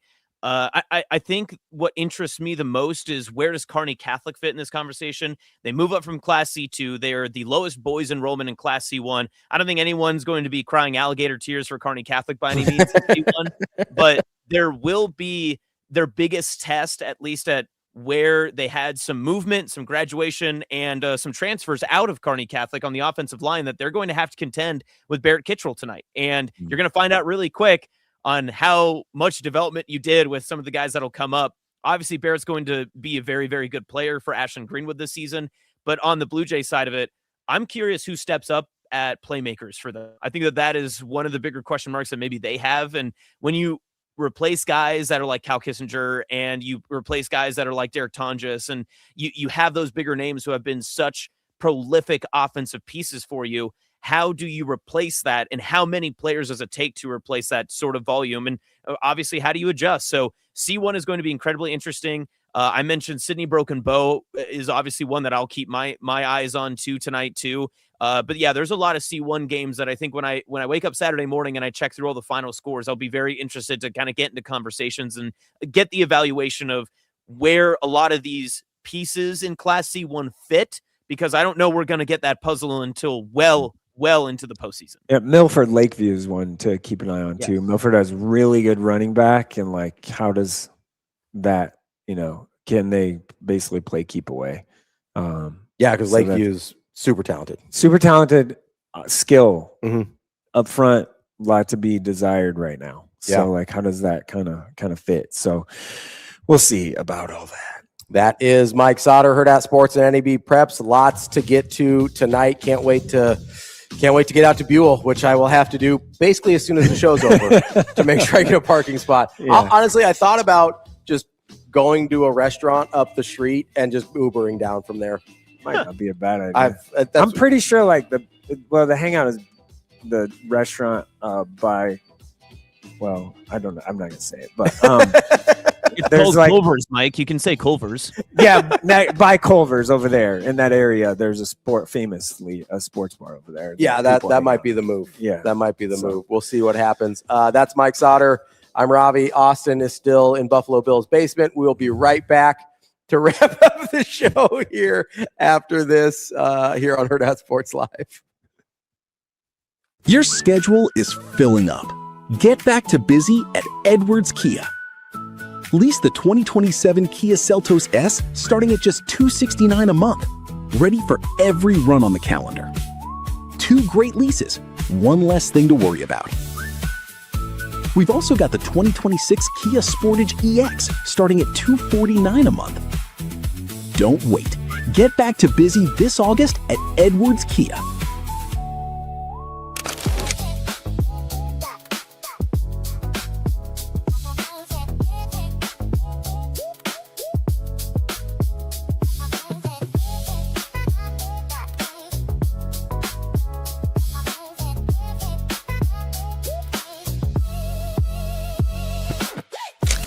Go 2 off seasons in a row where you don't get the weight room, the maximum, output of the weight room, and you miss practices. It's hard, even though he's been here for 3 years, to step in and just pick it up and go.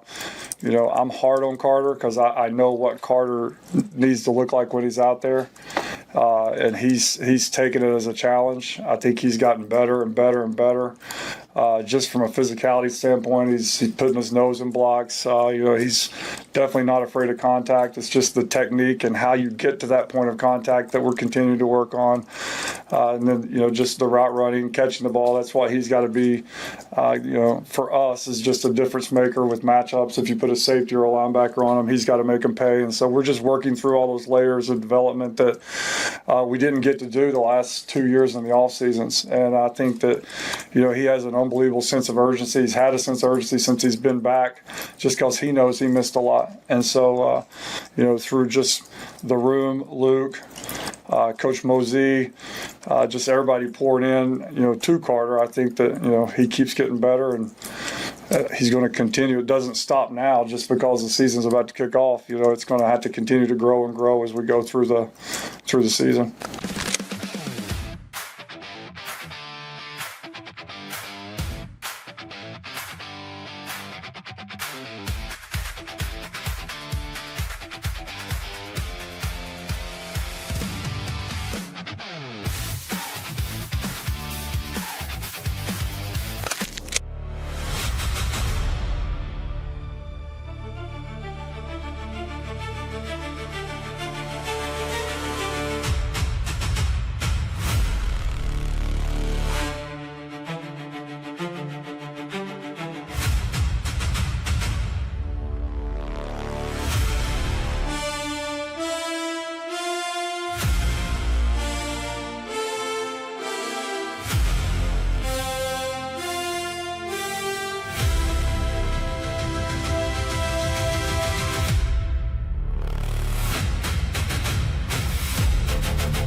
Last year was hard because that transition was really hard, and it was late in the year, and getting to know the kids and getting your system installed and not really knowing what the kids were good at before August really hit was tough.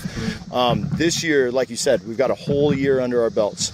Last year's senior class did a great job for me setting the foundation of expectations, and like this senior class, I told them in our leadership meeting, like, hey, you guys know what the expectation is. Now we're going to level up, and now we're going to get just a little bit more and push the envelope and not be satisfied with, with a goal like making the playoffs. Now let's go do some more with it. And so this is a great group to really kind of set those standards moving forward. And as the program continues to grow and continue to be that positive movement with even just our roster size and more athletes coming out for football has been great to see this year.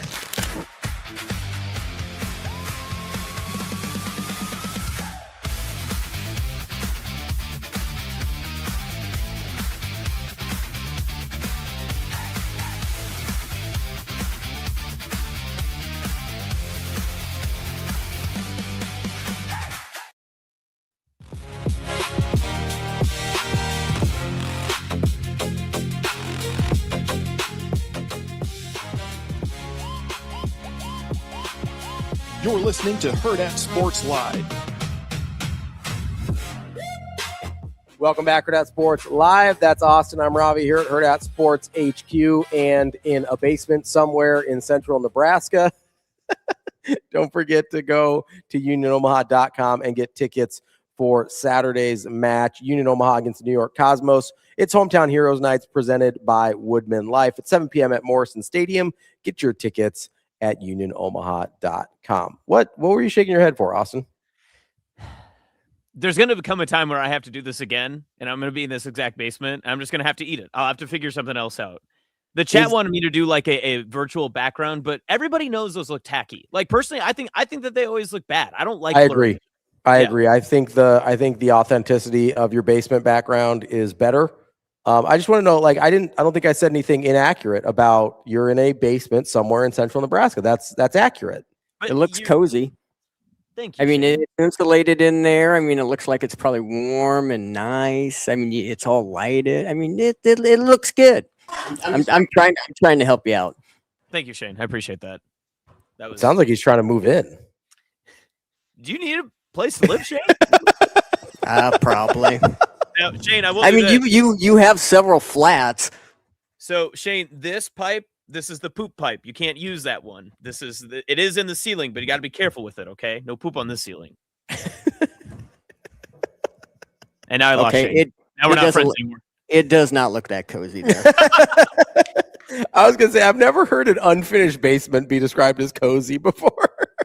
It's just a normal storage room. But yeah, this is where old Sarge does all of his work. So, just figured if he's got the setup on it as well, and it also has the highest speed internet that I could possibly use. Have we had any issues so far? I think we've been good. I don't think so. I think the hardwired Ethernet has been a victory here. Look at that. And I enjoyed having Mike in studio with you. I think he enjoyed it too. Was that nice? I think so. Yeah, he was here because he, ironically enough, is having some internet problems at his house. Well, he's gone now. He was having some internet issues at his house, so he came in here to do some work, and he was like, "You know what? I'm here. Let's just do it. Let's do it live." And I was like, "You know what, Mike? Whenever I talk, I'm just gonna switch it over to this chair, so it's just like, hey guys." We did forget to ask the only question he wanted to really talk about, so we'll have to get to that next week. That's on us. Yeah. Listen, he literally texted us yesterday about it, and we just didn't get to it. And I was like, "Yeah, bet, homie, we got you." And then we did not have him. That's on me. That's totally on me. How are you feeling? You feel like you've done okay with the split show? You feel okay about everything? Yeah, I'm curious your thoughts. I thought we were gonna ask you about okay, Joseph. There's no bodies buried down here. Okay, they're not buried. They're not buried. They're in the bags. Yeah, they're in the bags. We already established that. This is a house of dogs. There's the dogs hanging out. I'm a dog. We're just doing. They're not cadaver dogs. You got that dog in you? Hell, Rico. No, there's no cadaver dogs. That's so nasty. How dare you? Yeah, don't be gross, Rico. That's not. Those dogs have jobs. They're dead dogs. No, that's not. What are you talking about? That's not what a cadaver dog is. I know what a cadaver is. Am I wrong? A dog. No, a cadaver dog is like a drug dog. Like they smell out bodies. Oh, things I didn't know. Those dogs are employed. How dare you make fun of their jobs? I wasn't making fun of them. I just asked a question to learn a little bit more. And this is where the chat will be like, "Oh, he didn't know about that." What? Is the dog named Precious? This guy doesn't know Aquanet or a cadaver dog. Oh, get him off! Oh my God! Is the dog named Precious? The dog's name is Kelsey. Okay. Hot Dangerous. Named after Travis. Hot Dangerous. Hot Dangerous says proof that Nebraska west of Lincoln has internet. This is definitive proof. Definitive proof. We're gonna have to see if we can do a show from Sydney because if you remember right, I was supposed to do that Hail Varsity post game last year from Michigan State when I was gone. I couldn't get any internet out there. Yeah, no, it didn't work. We didn't. It was not stream worthy internet. No, it was you and Rico. You guys did a great job. It's fantastic. True. Sorry, I didn't. Just so everyone knows, the chat, the voice I used for chat was 2% of the people I'm talking about. It's not the 98% of people that are usually very nice and friendly and I enjoy having here. There's a 2% that I'm not. It's like the 2% milk. I'm just not a fan of that. I liked your chat voice. Amazing Danielle says Austin think drug dogs use cocaine. As someone who's the son of someone in law enforcement, I should have known. But listen again. We didn't have the resources. I'd never heard of a cadaver dog. That's on me. That's fair. That's fair. That's totally. Listen, there's been cocaine bears. We shouldn't have cocaine dogs, but you never know. Good point. And to be fair, whenever someone had to have the drug sniffing dog come to our high school or middle school when I was in school, we didn't call it we just said oh, it's the drug sniffing dog. Notably, no one ever brought a body in. So no one was ever like, oh, where's the cadaver dog? Are we going to bring the cadaver dog in? Honestly, that's probably good for you. That's positive. That's right. No murders at Sydney High. Can you say that about Millard North? Yes, I can. I believe so. Yeah, I can also say that for Bellevue West. No murder. I'm fairly certain there's no murders while I was there. Okay. All right. I meant in history. There's never been a murder at Sydney High School. I don't think there has been at Millard North either. I'm pretty certain. Yeah. Okay. All right. I mean, I don't want to really put my foot down here, but I'm fairly certain. I'm just gonna do a quick Google. Have there been? It's not on the work Wi-Fi, so it's okay. There's about to be a murder at Buell tonight, Millard North, baby. That was terrible. It's really interesting wording they say there. Hey, should I continue the Google search that we were talking about, or should I hit enter? Because right now I have there been any murders? And the first is in Antarctica. I'm kind of curious about this. I think we need to know. Okay. No one has ever officially been convicted of murder in Antarctica. Well, how would they be convicted? There's no government. First off, officially convicted does not mean that there hasn't been a murder. That's true. Has O.J. Simpson been to Antarctica? Also never officially been convicted. Let's see. It just says no. O.J. Simpson has never been to Antarctica. We know AI lies sometimes. That is true. Yeah, you can't trust it. Are you ready to wrap up? You want to hit your fast five? Your race to the finish here? Yeah, let's race to the finish. Let's get this done. Oh wow. Okay, geez, Shane. I'm excited. I'm excited. All right, the Spike Under the Lights event was an event last night. Nebraska volleyball walked away with a big check, some feel good, heading out to Las Vegas. TNT Sports Pages asked before the match if the volleyball attendance record could be broken yesterday with a max capacity of 105,000 people in attendance. I ask you, Ravi, will Volleyball Day in Nebraska's attendance record ever be broken for a volleyball match? And if so, when? Ooh, so that's tough because Nebraska is a super unique volleyball environment. Obviously, I know Wisconsin fancies themselves as a big volleyball state as well. Clearly, they're second fiddle. They would not be able to fill Camp Randall. I'm very sure of that. I'm going to say no because I think it would have to happen in Nebraska. And it's obviously the biggest venue in Nebraska, and it's about to get a little bit smaller in terms of seating when they do the renovation. I'm going to say no, Volleyball Day in Nebraska will stand forever as the highest attended volleyball match in history. All right, speaking on that same event, they got a big check, $1 million. Congrats to Nebraska. What's the smallest amount of money you can put on a big check? Ooh, good question. Thank you. I'm going to say $10,000. We have to be five figures. We have to be five figures to have an oversized novelty check.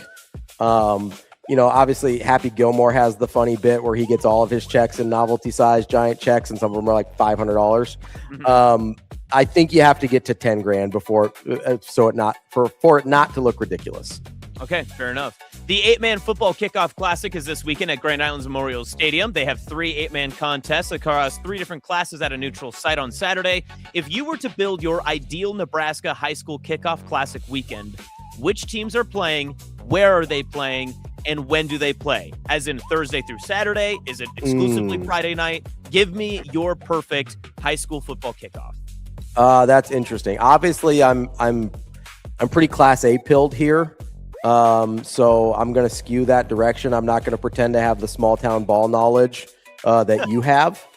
I will say I'm going to go Millard North, Millard South as one for sure.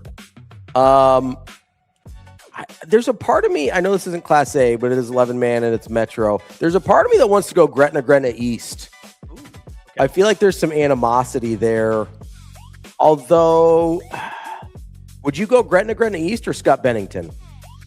I feel like you want to keep the crosstown rivalry local. And if you're doing it in a neutral site, I think you want either like the biggest programs or ones that people are interested in. So I think Scott Bennington might be your Okay. move. So Scott Bennington is going to be my number 2. Number 3 is tricky here because historically Prep Westside would be in the running. I don't think Prep is in the neighborhood as we saw last night competitively. Who would be my 3rd? Do we have like a real hatred, like 8-man rivalry that I don't know about? Why don't we just do the Clarkson and Lee, the unconsolidation, right? You can just get those in. Separated the schools. Let's go Clarkson and Lee. So those are my 3. And I think you have to do it at Memorial Stadium. Okay, biggest venue. Yeah, let's go big here. I want to go at Memorial Stadium. And I think we do it on a Friday. I think we do it all day Friday, 3 games, how would that work? Like a 2, a 5, and an 8? Okay, yeah. I think that works. Yeah. Let's do a 2, a 5, and an 8. So you get the last one under the bright lights. Those are my picks. Okay. GTA 6 is pulling back the curtain after some of its gameplay was leaked earlier this week. Grand Theft Auto 5, Ravi, was released on September 17th, 2013 for the PS3 and Xbox 360. What were you doing in September 2013? September 2013. I was still pretty new in my first marriage. So that's number 1. You're welcome. Glad to bring it up. I don't mind. And then what else was I doing? I was coaching college basketball. I was at Grace University at the time. And then I was also, what else was I doing? Was I living in Ashland by then? No, I didn't move to Ashland until 2014, I think. Yeah. So I was still living in Ralston, and I was coaching college basketball at Grace University, and I was married to my first wife. That's 2013 in a nutshell for Ravi. I was a sophomore in high school. Anyway, when is the perfect date for a fantasy football draft? I'm asking for someone who's definitely not in this chat, definitely not on this show right now, or not saying this publicly, that I definitely just saw Josh Jacobs could get in some trouble, and I definitely don't have him on my fantasy football team. Yeah, so you got to go, I think, late in the process. Ideally, you go after 53-man rosters are set, especially if you have a deep league. You don't want to have to deal with, I think this wide receiver, like you get into like a 12-person league, you've got some like wide receiver 4s that you have to draft at some point, right? And some like running back 3s and things like that. So I would say, I think the last Sunday before the season starts, I think is the move. The final Sunday before the regular season. All right, very nice. I do have one more if you want to get to it, or we could save it for next week. It's not necessarily time sensitive, but let's do it. Let's finish it out. Let's race to the finish. All right, so here's just a simple one, good for right now. Your most surprising pick, the one that shocked you from the Hurrdat Sports Live college football quarterback draft this morning. 100% Drake Lindsay. 100% Drake Lindsay. Okay. I was stunned, especially, and he admitted this, he forgot that Jaden Maeva was on the board. That is kind of the part of this with the draft. Like sometimes I wasn't writing down who everybody took, so I was just trying to remember as I was going through everything. So yeah, Drake Lindsay going to Tim, I thought was very surprising to me. I thought about doing what I did last year with the names and like crossing it out, but I was like, there's too many cameras and there's a lot going on. Work. We have a whole production now. Yeah. The whole thing. It wouldn't have been. I thought it looked good. I thought everything considered, being on the road and traversing the state, I thought everything went well today. Yeah, and we'll have the graphic ready next Friday. Yep, I'll do some more edits and get it all together, so we can put it up before the official slate of games. Some people will play this, I think. Do we have? Yeah, Maeva plays this week, so we'll have a few week zeros that CJ Bailey plays this week. Yours truly, CJ Bailey. Yep. So we'll have a few that play that Rico will have to tally up, and we'll put that on there. But we'll have the graphics like we did last year, and have that as well. So, how excited are you to be fully locked in on the UNLV quarterback battle now? I mean, listen, I knew they were in a battle. I didn't think it was a real danger that Alex Orji would start. I still don't really, no matter what reports are coming. Like, I've seen Alex Orji play football. There is just absolutely no chance that's their first option. Okay. All right. I just do not believe it. I refuse. I refuse to believe it. And I'm believing in Dan Mullen that he can revive the Jackson Arnold career. Is RG3 still on calls? Yes, he is. I believe so. We're gonna have another RG3 call with Alex Orji scoring a touchdown. Oh, what was his? It's an orgy in the end zone. Is that what he said? Yes, it was. Yeah, and He's then not he probably posted the croissant pic right after that too, which was even more damning. That's a lot of evidence against our guy. We got to be careful of that. Listen, it's much like me saying that you're in a basement somewhere in central Nebraska. He's not wrong. It's an accurate statement. You got to stop that, man. You got to stop that, man. It's true.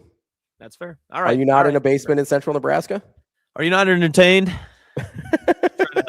Trying to give you some good content, but yeah. All right, Sherlock. No, I appreciate it. Yeah, good stuff there. Enjoy the Sherlock Holmes thing. That's what I was doing. I know. Anyway, enjoy the 8-man classic. Enjoy Kearney Catholic, Ashland Greenwood tonight, and we'll see you. Don't put that on the screen again, Rico. Take that off. Take it off. Ravi, yes. Best of luck tonight. Thank you. I'm rooting for you. I'm rooting for your success. Go Stinks. Roll Stinks. That's Austin. I'm Ravi. We will be back on Monday with more Hurrdat Sports Live right here on all your favorite channels. And for our podcast listeners, wherever you find your podcast. Listeners. Have a good weekend, everybody.